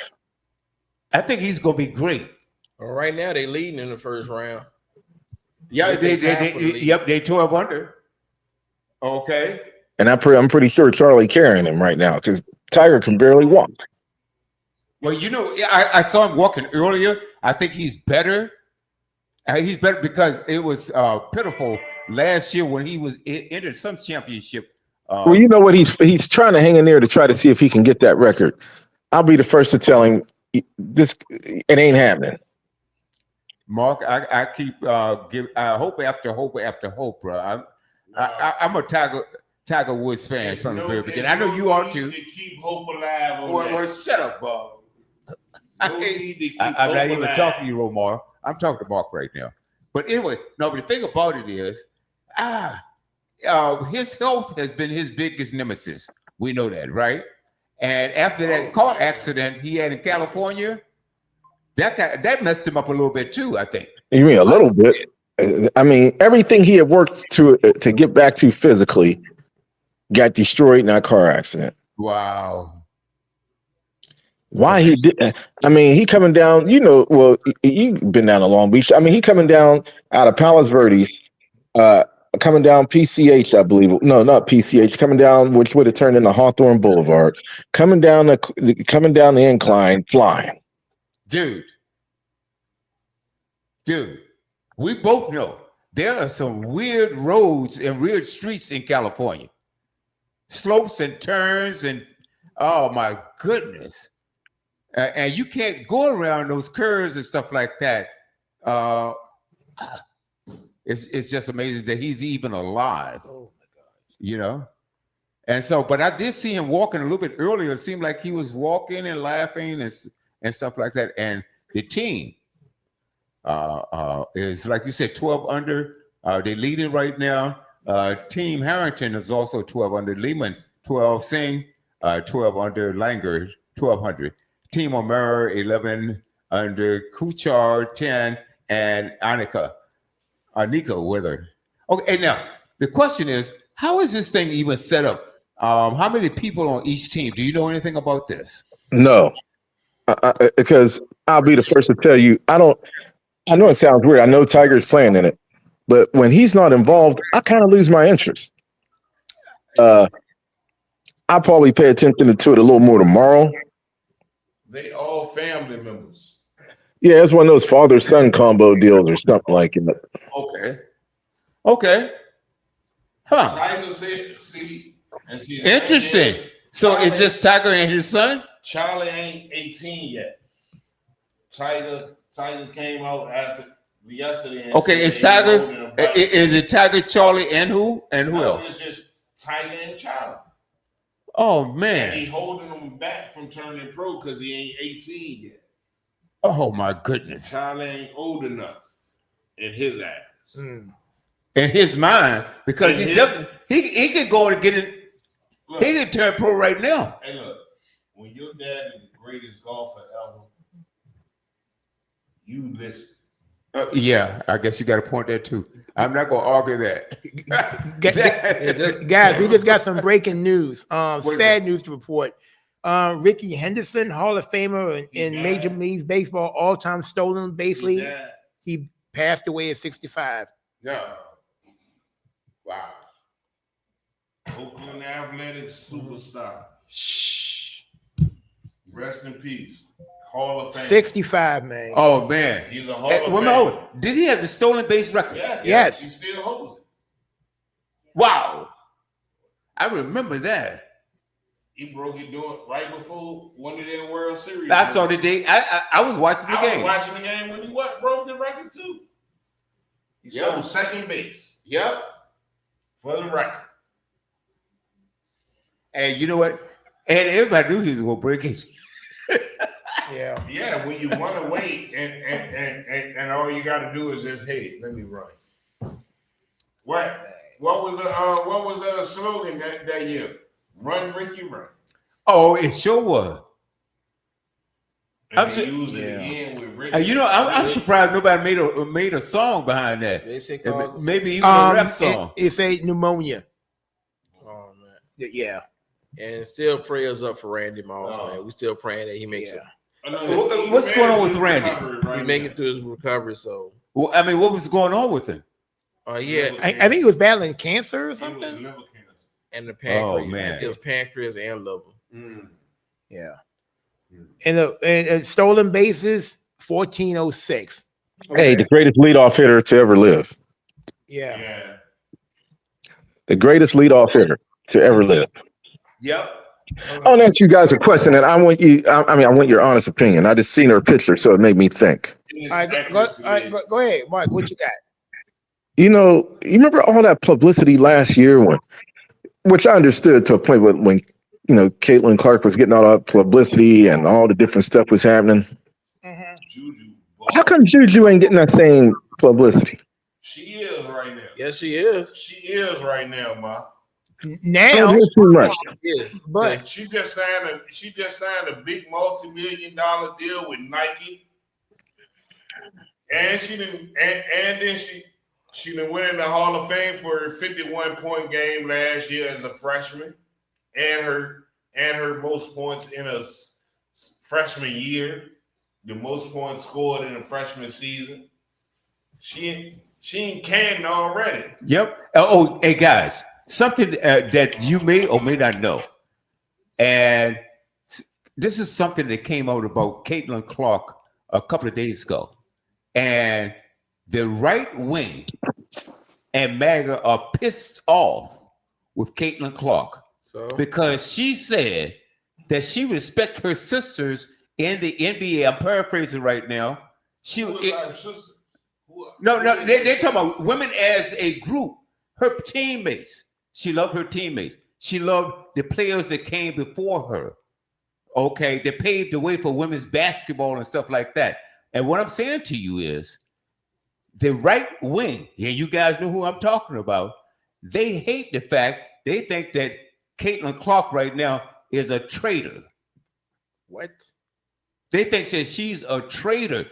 Do you know what MAGA? Do you know who his MAGA is? They talk about. They think he's a traitor to white folks. I mean, I really No. Hear what I'm saying. Hear what I'm saying. I don't know who they is, but I really don't care because No. I don't care what you care now. We are No. When it comes to sports, anything to do with athletics, with football, basketball, outside of baseball and hockey, we are the most dominant species that God created. Mark, I mean, Roma, you preach it to the choir. That's not the point. What I'm saying is that some people want to use Caitlin Clark as a great white hope. She can't. No, you're missing the point. It's like Ali, What I'm saying is, like Ali fighting Clooney. see, somebody cut his microphone off. Yeah. And look, what I'm saying is, Caitlin Clark gave homage to the black female basketball players that paved the way for women's basketball. Instead of hating on the sisters, she embraced them and said how much she respected her teammates and so forth and so on. So what I'm saying is, Caitlin Clark is all right with me. All right? I put it to you like this. She's always been all right with me because I don't think it was her that brung all that media stuff to her. That's exactly right. It was white America that brung it to her because they basically was happy to be in a position of saying that one of theirs is dominating a sport that has generally been recognized as a black person sport. Right. That's all that it comes down to. So, I mean, so do you think? So what you saying that, Mark? So you think Cooper Flag and Duke their next great white hope when it comes to men's basketball? Yeah. But I'm going to be honest with you, and I know people say, "Hey, man, I keep saying this." He nice. But you want to know what the biggest problem is, Relmar? And this is on us. Why we worried about how to dunk and all that? These people are working on the skills of the game. Yeah. And they're great all-around players. Now the fight just started, round one. And go ahead, Mark. No, it ain't too much happening right now. They just feeling each other out. It's only 2 minutes into. I mean, a minute. They ain't even been fight for a minute. But you also you talk about something about all-around players, because I've heard a lot of criticism in the last several days is that all these teams now they want to shoot 3-pointers. Well, you got to blame Steph and Clay for that. Why you gonna blame Steph? She has a skill, and no, I'm not gonna blame Steph.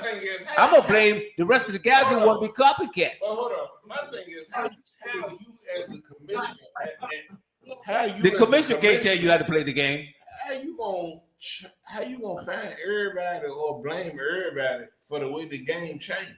Well, Because the people got so caught up into shooting threes that they forgot about the rest of their game. yeah, you're exactly right. And Bob, I'm But telling you can't punish.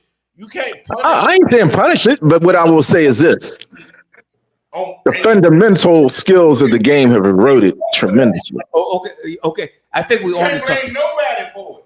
Oh no, come closer. No. Seriously, this is a conversation need to be had because I think that the teams are going to have to make a decision. Okay. You can't tell me. Hold me now. Hold it. Now you gonna tell me when I can shoot and I can't shoot the basketball? Baloney. No. Your butt can sit on the bench if That's you're not gonna basically follow. what is gonna happen. Well, good. Guess what?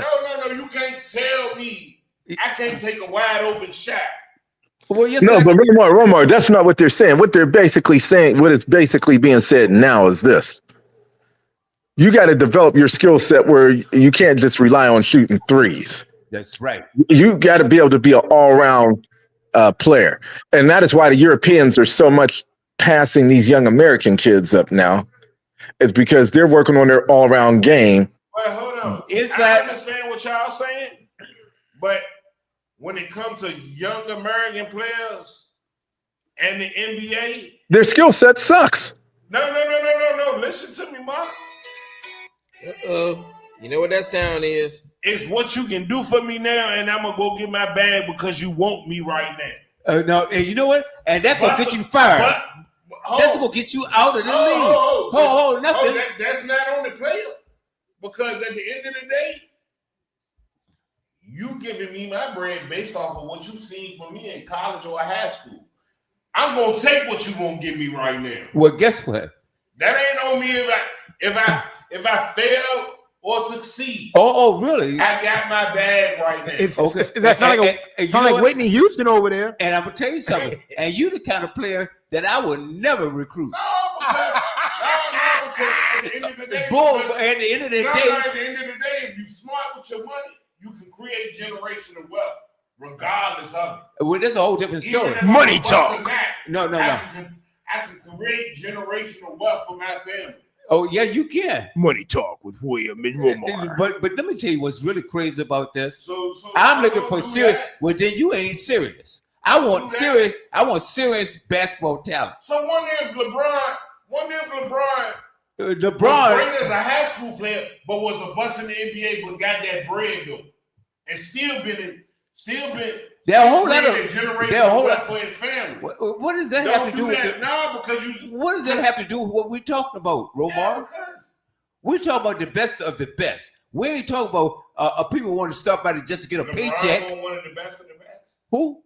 LeBron. And he's still in the league, isn't he? But he could have been a bust. And still stole money. What in the hell are you talking about? LeBron could have been a bust. Yeah. Why is that even a conversation? A lot of number one picks have been bust. Well, I tell you what, there's one right there, and I will say this, Romar, where I will agree with you on. There's one number one pick right now that still ain't on the team. Who is that? You got Markelle Fultz out there. He played with Orlando last year, and he messed his shoulder up, I guess, in Philly. Some I don't know what happened, but it was a disaster from the start. Yeah, they had to correct his shooting style. What? Okay.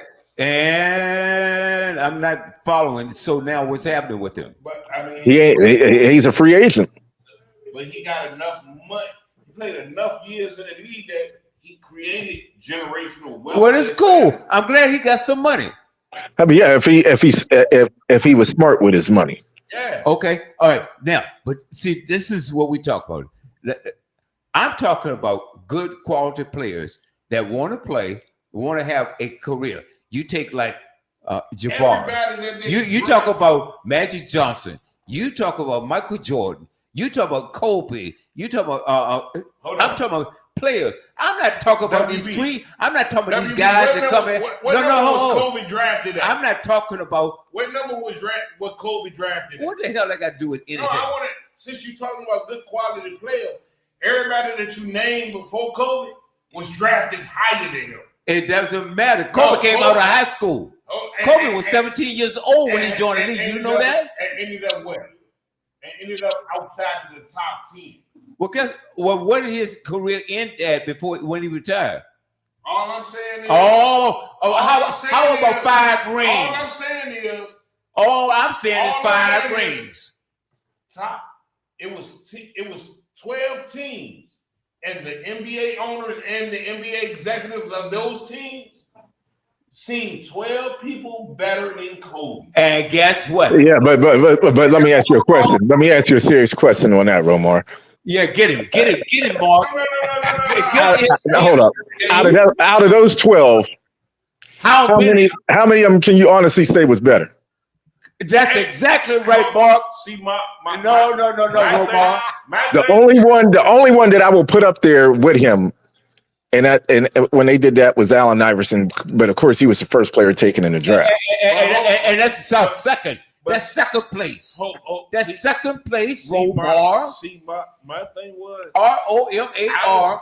I was going against what he was basically saying with 5. Your argument, God. The decision with I can't how believe they this. get paid. Like, Well, hold up. No. I ain't gonna never tell these dudes not to get paid. That's not what I'm saying. What I'm saying is the skill set of the game has eroded because of the 3-point shot. Yeah, and I agree with that because Steph Curry and the Golden State offense destroyed the NBA. But I said that earlier. But when I said that earlier, though, you said I was wrong. Hell no. I said you were wrong, Mark. Yeah. Okay, no. Hold on 1 second. Yeah, let me clarify that. No, they did what it took for them to win. The rest of the league is wrong and destroyed the league by trying to copycat them. But see, my I'll put it to you like this, and I mean, William, you and I have had this topic multiple times. I'm still a believer of this, and it irritates the hell out of me. I've always thought that in basketball, that your offense ran through a center. That's right. So that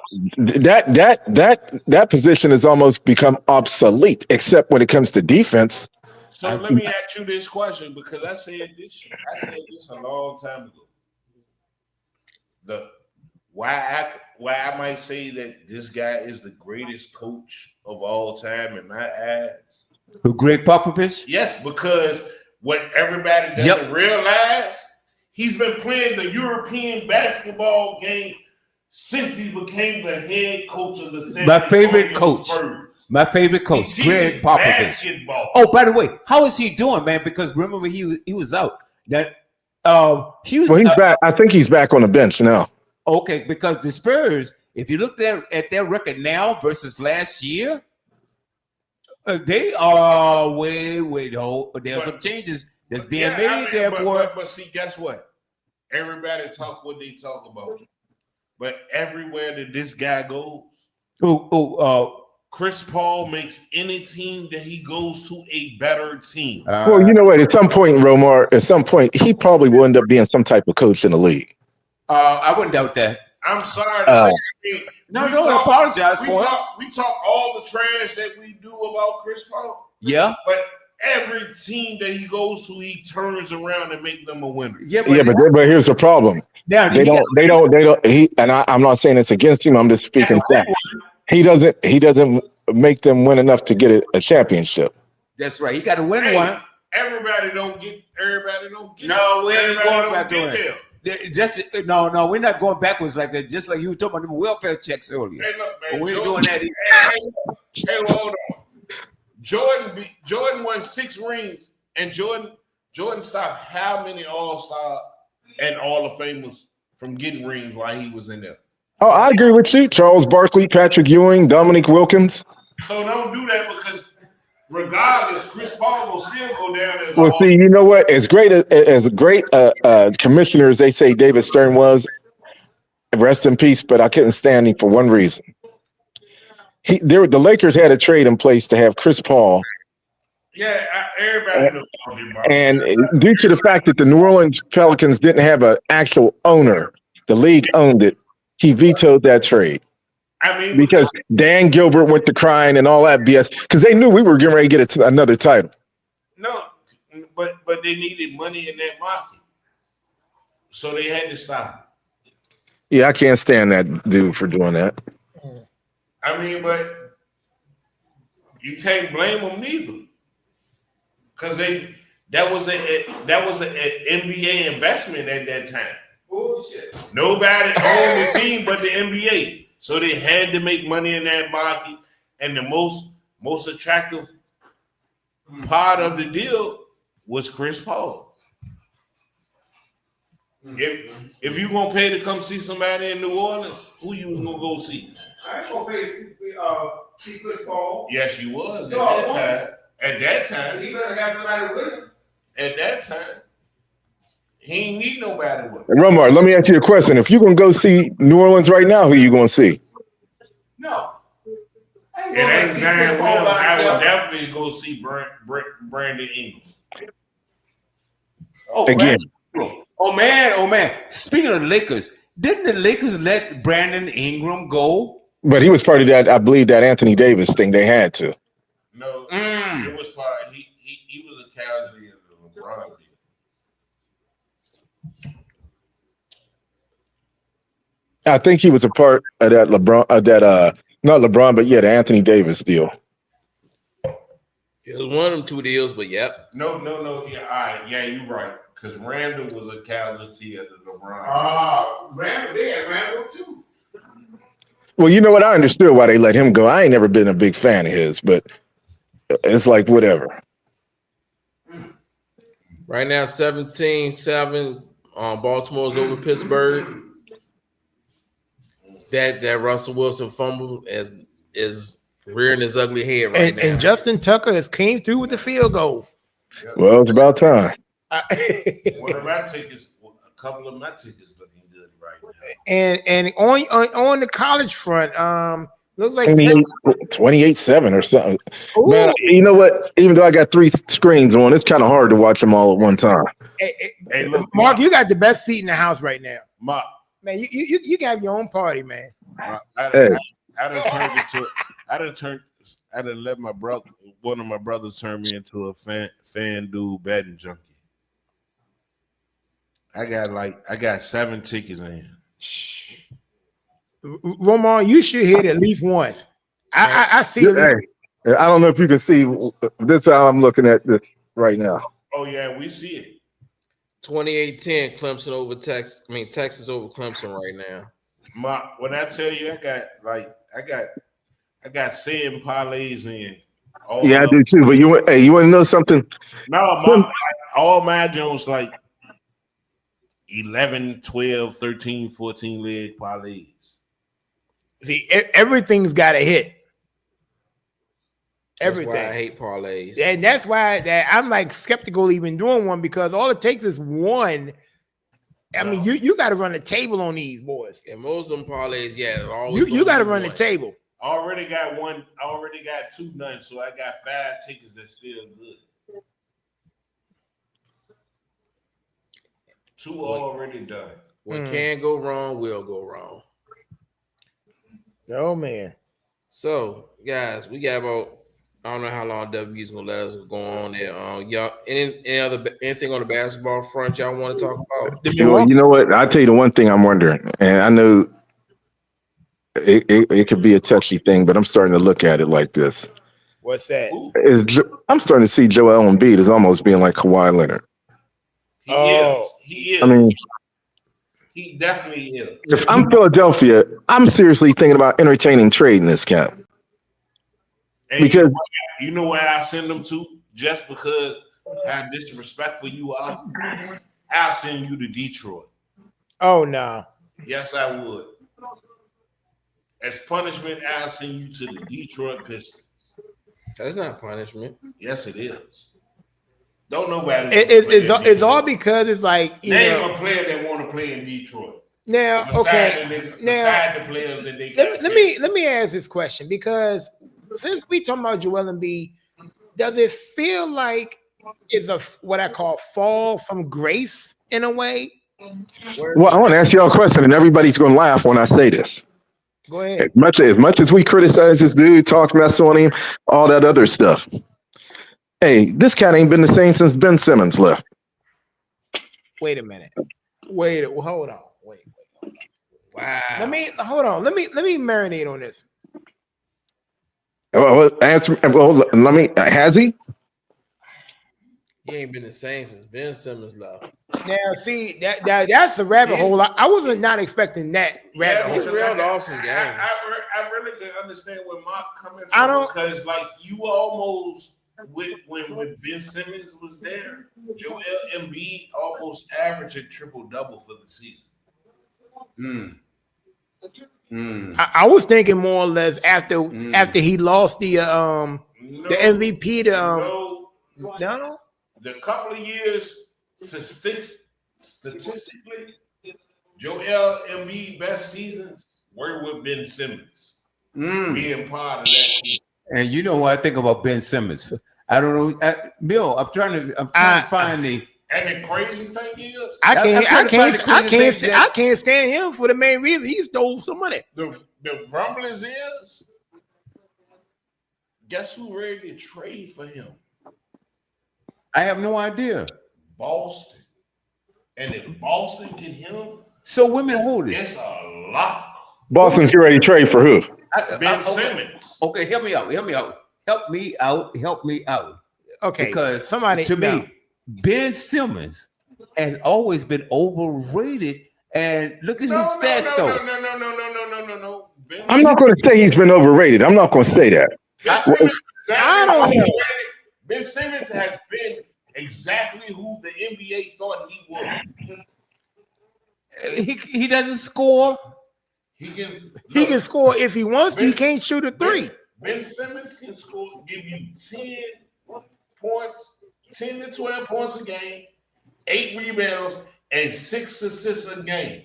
That's not enough. That's not enough. Yes, it is. For somebody who doesn't score, give me 10 and 16 or 10 and 12. Well, I put it to you like this, William. When Philly was clicking, when he was in Philly and when he was actually clicking, Ben Simmons could get you what, maybe 16? 16, 8, and 5. Yeah, it was almost automatic. I'll take that. And he facilitated Joel Embiid to the point where Joel Embiid could kind of expand his game more. But I'll take if I'm Boston, I'll take a Ben Simmons that can give me 10, 8, and 6. Yeah, I would too, but who they got to give up? They ain't got to give up nobody. They got to give up something. They can't just take the dude. They ain't got to give up nothing that's worth nothing. Oh, come on. Hold on. So we're going to nothing from nothing leaves nothing. Okay, yeah, that's right. Yeah, for real. Hey, Romar, there's no way unless they got to trade somebody. Nothing from nothing leaves nothing. Man, you got to have something if you want to be with me. They can give up 2 for 1. They can give up 2 players that's deep on their bench for Ben Simmons. Hey, who did that song, Caleb? Who did that song? Billy Preston. Back in 1972. Oh, my goodness. Oh. Hey, you know, that's a segue you guys got to listen to. Monday Night Madness with WB and Caleb. Because you got to think about it. We just thought about it. We did. Ben Simmons' stock ain't really not worth nothing right now. To a lot of people. I would take Ben Simmons now out in LA. Believe it or not, I'd still take him. But wow. But Boston could give up two or 3 draft picks and get him. I wouldn't give up a draft pick. No, I ain't giving up 2 or 3. I mean, you might. But Boston got to give up something because of salary cap implications. But you ain't getting no draft pick. But you can give up 2 or 3 late round draft picks. But again, where would he fit at in the salary cap? Hey, Boston really don't need Ben Simmons. But Boston won't be on the hook for paying him the money. But tell me, why do Boston even need Ben Simmons? They really don't. What? They don't, but that's a mute point to me. Then You know the team that would need him. I'll tell you the type of team that would need him to a point. Again, L.A., maybe New York, maybe a team like the Clippers. I would think L.A. more than out of so far that you name, Mark. I would think L.A. The Lakers. Oh my goodness, they never fail to disappoint because LeBron and Davis, they'll have a great game, and then the next game they will stink up the joint. I don't understand. Can you blame everything on them? They got to blame for being paid? See, you keep going back to that. No, getting paid to me. If I'm a fan, I don't want you out there just because you get paid. I want you to get out there because you want to showcase the best you got. But you want to know something, William? The worst mistake an athlete, especially any athlete, can make, and this has always been my opinion, is once Ben Simmons start letting them cut on his back. I mean, once you start letting somebody cut on your back, a lot of things happen. That's exactly right, Mark. And I don't care how great the doctor is, he can't bring back nerves that ain't gonna work no more. That's it. You know, my mom, God rest her, bless her. She always said, "Don't let nobody cut on you. Don't let nobody cut on you." So I know sometimes there are necessary surgeries and things of that nature, but some of these surgeries have proven to be wrong. I mean, yeah. Once you get cut once, you're gonna continue to get cut on. You know, I don't disagree with that. I don't disagree with that, Romar. Yeah. So you got to be very careful, especially when you come to your back. I've got a lot of friends and even relatives right now that have back problems, and I cringe when they tell me the pain that they go through. I've never had a back problem. You know, and I hear about that. I got friends like that with back. I put it to you like this: when they start talking about, hey, you might need back surgery, I can tell you now, it ain't happening with me. I can't blame you, Mark. I'm gonna walk hunched over. Right. I can't blame you. I'm gonna be hunched over. I can't blame you. Icy hot. Icy hot ain't gonna help once you get hunched. That's gonna be your permanent. I deal with that before I let Ben Gay something. You go. I'm not gonna let you put me to sleep. Go operate in my back, and I wake up paralyzed. So, guys, NBA got a question for you. There's a couple of teams out there that's been showcasing. Milwaukee destroyed OKC, and congratulations to the Bucks in order. And then the next night, what happened? They get destroyed by Cleveland. Man. And look, and that was a game WB that you went on when I called you about it. Said, yeah, we got a game to watch. Yeah, absolutely. And I turned to it after in the middle of SmackDown, and I forgot it was on. Next thing you know, it was a 25-point blowout. Okay, now who the best team in the NBA? Cleveland? No, they're not. Oh, explain yourself, sir. Boston is because they are the reigning NBA champions. They ain't got Until they get knocked off, they are the best team in the NBA. No. Hey, Roma, no. Come back to the microphone. Until you knock off Boston. Come back to the microphone. You knock off the champs. Come they back. are the defending champs, right? They ain't got nothing to do. You're talking about the best team in the NBA right now. Yeah, I do because the reigning champion got is the defending champ. You're going to the next season. Romar, after you win the championship, you're going to the next season. See, each being week the best team, right? Each week I have to go through this. Romar, are you the best team, right or wrong? No, you're the wrong. After you win a championship, who got the NBA Finals? You are the best team going into the next season. Because everybody is still trying to knock you off your Romar. All right. Romar. What you saying makes no sense. Let me tell you what. If you say so. Yeah, and I said it. If you say so. Okay. The past has nothing to do with the present. If that ain't the trait, then why they put defendant in front of the champion? That doesn't mean you're the best right now. That means you were the best last year. Hey, do you understand the English language? So if you know, and perhaps you will understand this. Habla español, sprachliche Deutsch.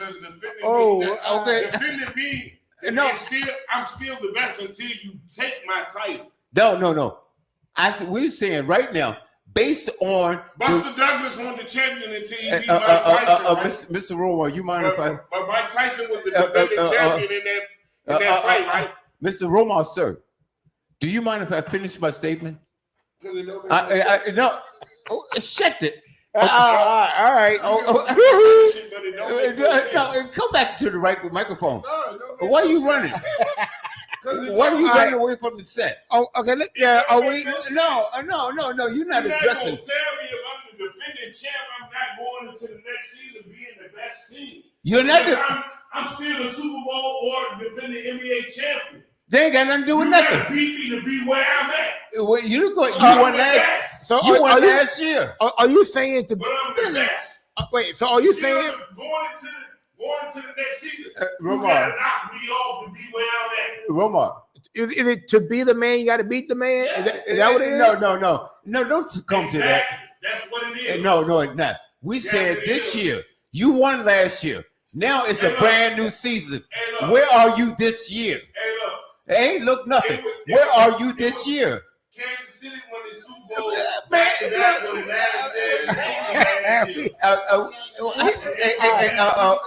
last time I checked, Kansas City was a football team. Last time I checked, Kansas City was a football team. Okay, we're talking about basketball. You're not the best this year so far. Boston the best team in the NBA. Okay. Well, hey, Kevin. Okay, so what is Kansas City's record? I mean, Boston's record, and what is Cleveland's record?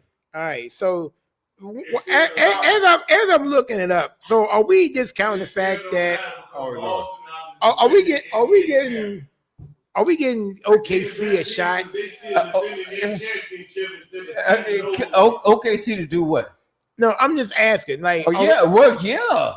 I mean, OKC, absolutely. I like OKC. I like OKC a lot. Okay, great team. Cleveland, solid. Close the door. Wow. You know what? I mean, like I said, to me, yes, they're great right now.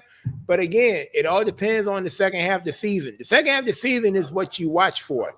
Because again, they haven't gotten you're right. They haven't gotten to a slump yet. Okay, currently Cleveland is 24-4, Boston is 21-6, Knicks is 17-10. Those are your top three. Wow. Okay, that's in the East. Yes. Now, if we look in the West, OKC is 22-5. Memphis is number 2 at 19-9. Whoa. Houston is surprising everybody. They're 18-9. That's a shocker to me. Yeah, and Dallas is number 4 with 17-10. Wow. Now, holding up the rear, you got Golden State as number 10 with 14. Oh, I'm sorry. Let's talk about this one particular game. WB, Golden State got waxed the other night. Was it 50? Oh my God. It was just, you know what? I think I have it on, and then when it started, I think they were down by 30, and I just it was 140. I think I turned to the dog show. What made it so bad? No, there was no dog show on. Mel, I turned on something. Mel, the stats were terrifying. Unbelievable. Steph only had 2 points. 2 points. When is the last game that Steph Curry was in single digits? He did not. Draymond. But the worst. No, I'm serious though. Can anybody tell me? The worst. We'll get into that. But the worst stat of the line, probably the year, was Draymond. He had 21. Draymond had a Tony Snell moment which inside joke means you have goose eggs all over the place. No points, no rebounds, no assists, What? nothing. He Wait, had hold it. goose eggs. Yes. Hold it.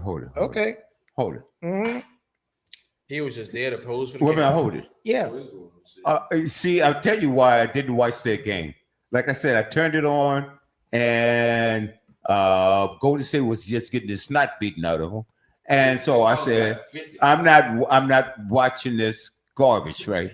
And so, are you trying to tell me Steph Curry, 2 points, Draymond goose eggs across the board? Yes.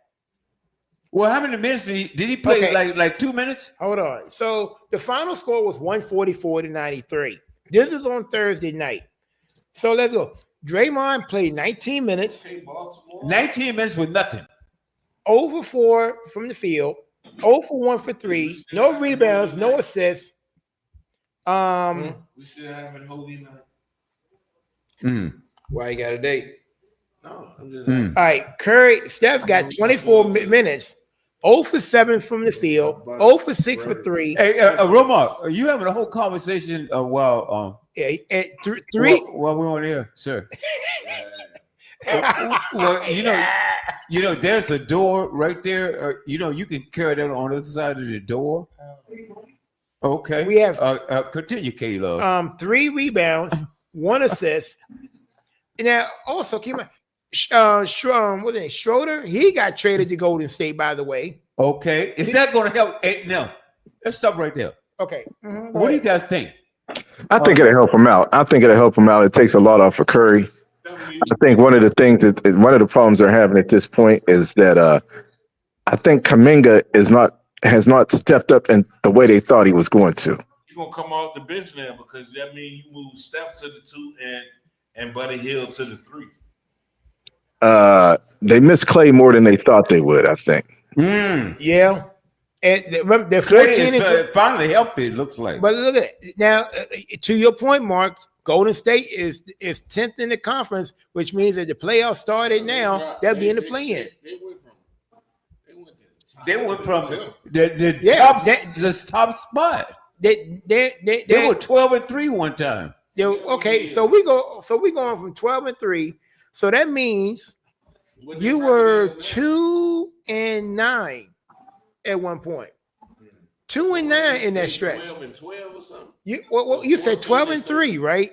They were 12-3. They were 12-3. And then after this conversation, I want anybody who's a Draymond defender defend him after this last game. Who says? I mean, you like Draymond. You really can't defend that.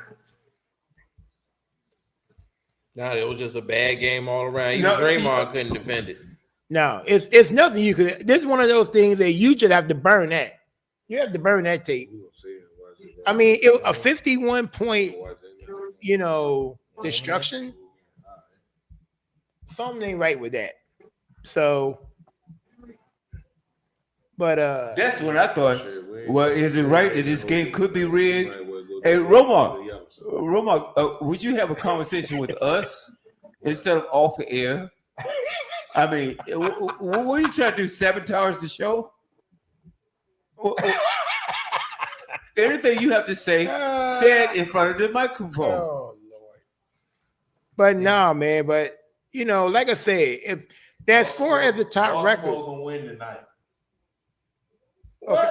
Baltimore gonna win tonight. All right. So look, we're still on the NBA topic. So right now, you could say, I would say, in a 3-way battle for the best record, as in between Cleveland, Boston, and OKC.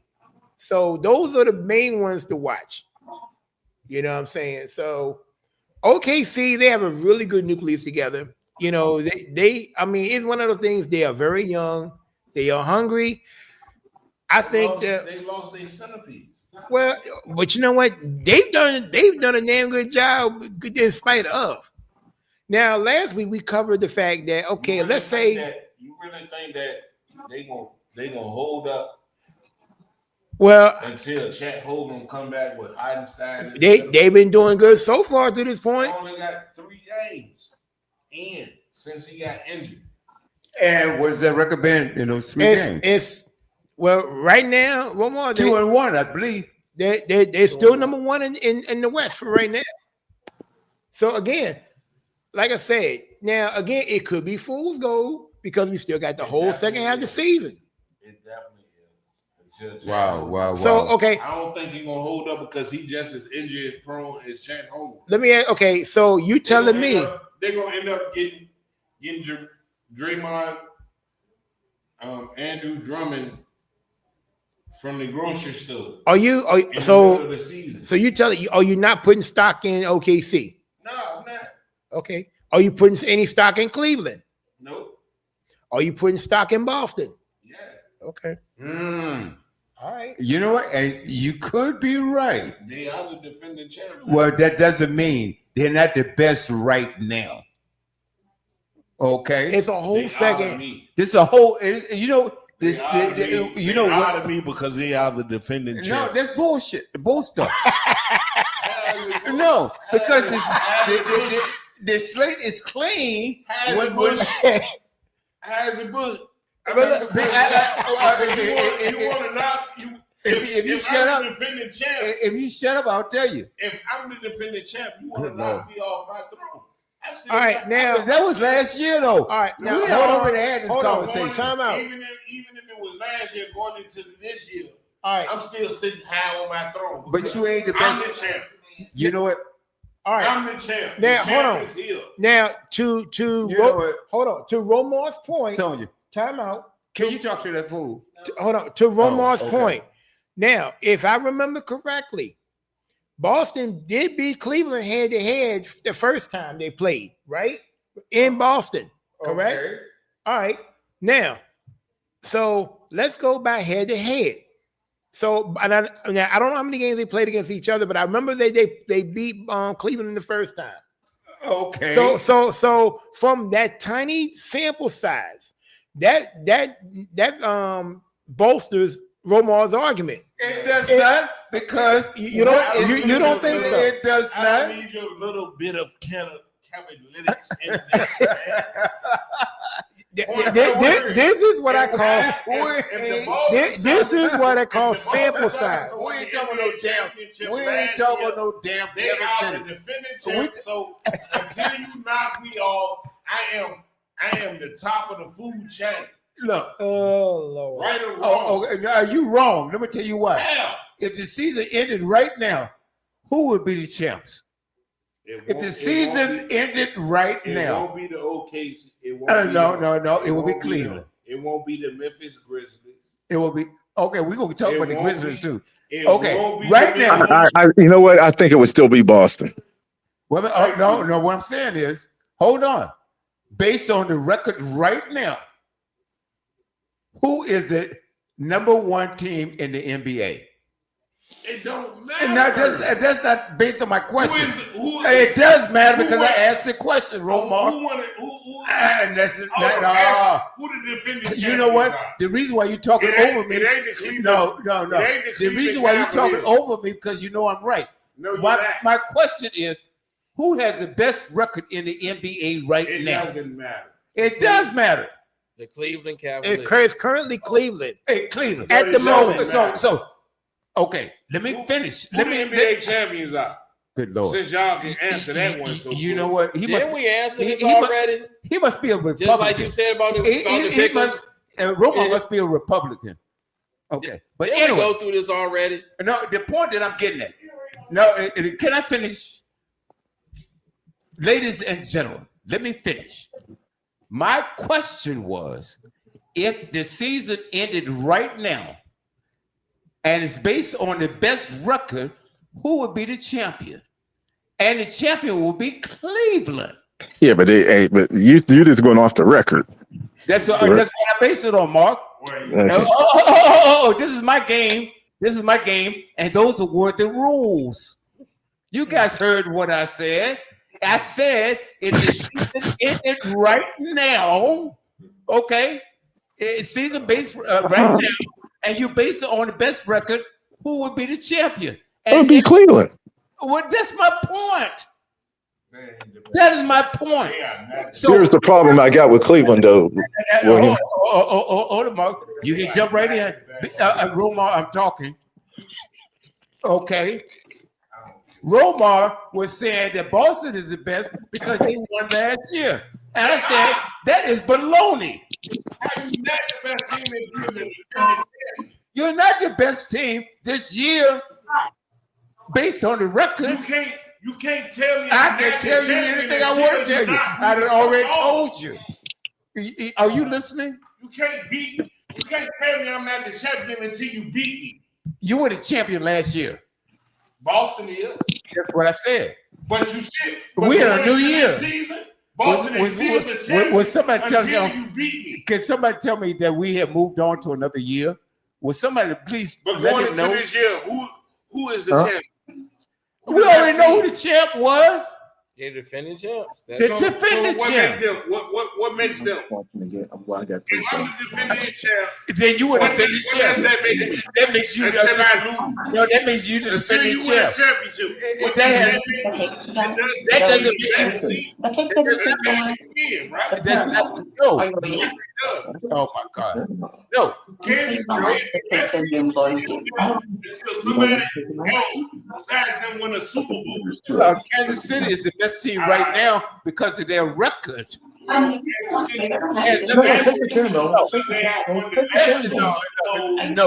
somebody beat them, there ain't nobody better than them. No. Kansas City won the Super Bowl. They 9-7 last year. They won. Nowhere near the best. No. Guess what? Guess what? Based on what they did, they won the Super Bowl, and they were the best. They are the best. And right now, they got the best record in the NBA, in the NFL. So I have to go along with that because of their record this year. No. If they were, hell no. If they were, look here. And what right now they won the Super Bowl when they 9-7 last year. What the hell they got to do with everybody rolled them off? No, guess what? Look, that has nothing to do with anything. What I'm saying is they were a wild card team and won the Super Bowl last year. Oh Lord Jesus. Okay, look, they won the Super Bowl last year. As a wild card. The best, a wild card, yeah. Okay, they won all of that, Romar. And I agree with you. They're also the best team right now because they got the best record in the NBA. If they were like the Raiders, 2-13 or 2 or whatever, they would not be the best team. 9-6 this right now. One of them they was matter of fact, I thought they were 11-6 last year. No, they won the Super Bowl at 9-7. Who cares? They won it. They won it. No, I thought they had more than that. No. Back in 1 second. They won the Super Bowl. They were the best. Now this year, but it didn't matter what record they had. Now they still the best team because of their record this year. No, I don't care if they was 4-12. They still the best team. You out of your mind. Win the Super Bowl. You know, you know what? You know, you need to step off those meds. No, step off the medication, Romar. No, I'm serious. How can you define? Whatever the doctor gave you, you fired the doctor. Okay, you're wrong. So hold on. If you were 4-11, you would not be the best team. So hold on. So you gonna X out the word definitive? If you were in my class, I'd kick you out. Oh boy. How can I? Yeah, I would definitely kick you out. How can I be the best team? I cannot help the student. I cannot help the student. I'm defending my championship. You ain't defending nothing at 4-11. You suck at 4-11. You can't tell me you're the best team. No, I'm not. It's just because you won last year. I'm not until that Super Bowl trophy changes teams. You know, Romar, you and I, you know what? We're going to have to move on because this is going nowhere. We have different forms of reality. No, the reality of it is. Reality is if you're 4-11, you are not the best team. But we're talking who's the best team right now. And it is not. It is Kansas City right now. Okay. It's Kansas City in football. Mill, when y'all won y'all Super Bowl, oh my God, and y'all went into the next season, what were you? Runner-ups. No, That's we- not the. Don't do that. Don't do No. that. No. Don't- Romar, Don't you dare do that. Romar. Don't you dare do that. Last year, Last year, no. Last year you won. Last year you won, and this year you no. Hold. Can anybody in the panel defend this? This year you had 4-11, and you will tell me you're the best team in the NFL because you won last year. Yes, I am. Are you the best one this year? That's baloney.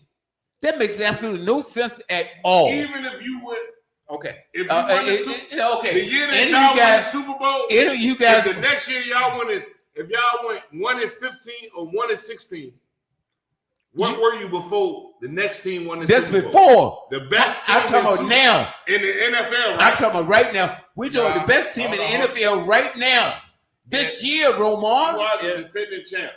If So that you are if the that best if that team. was a scenario like that where we was the champions and then we fell off the next year, no one on that team is talking about they the best. No, but That's right. But Nobody on that I team ain't is talking talking about about. nobody on your team. But in reality, No, that is reality. No. That is reality. You are the best team until the championship changes hands, right?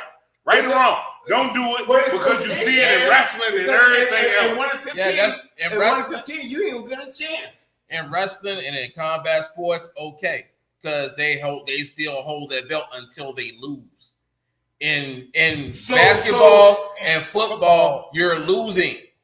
But You're losing match game after game. And baseball too. You can't call you. But you're still you're still the defending Super Bowl or NBA champion.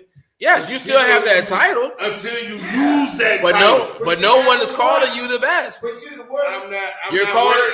I'm not worried about nobody calling me the best. You suck Because this I'm the year. best. Hey, Because Romar. until you beat me, I'm the best. Romar. You suck this year. Until the championship changes hands, I'm the best. You're Point not the blank best. period. Yeah.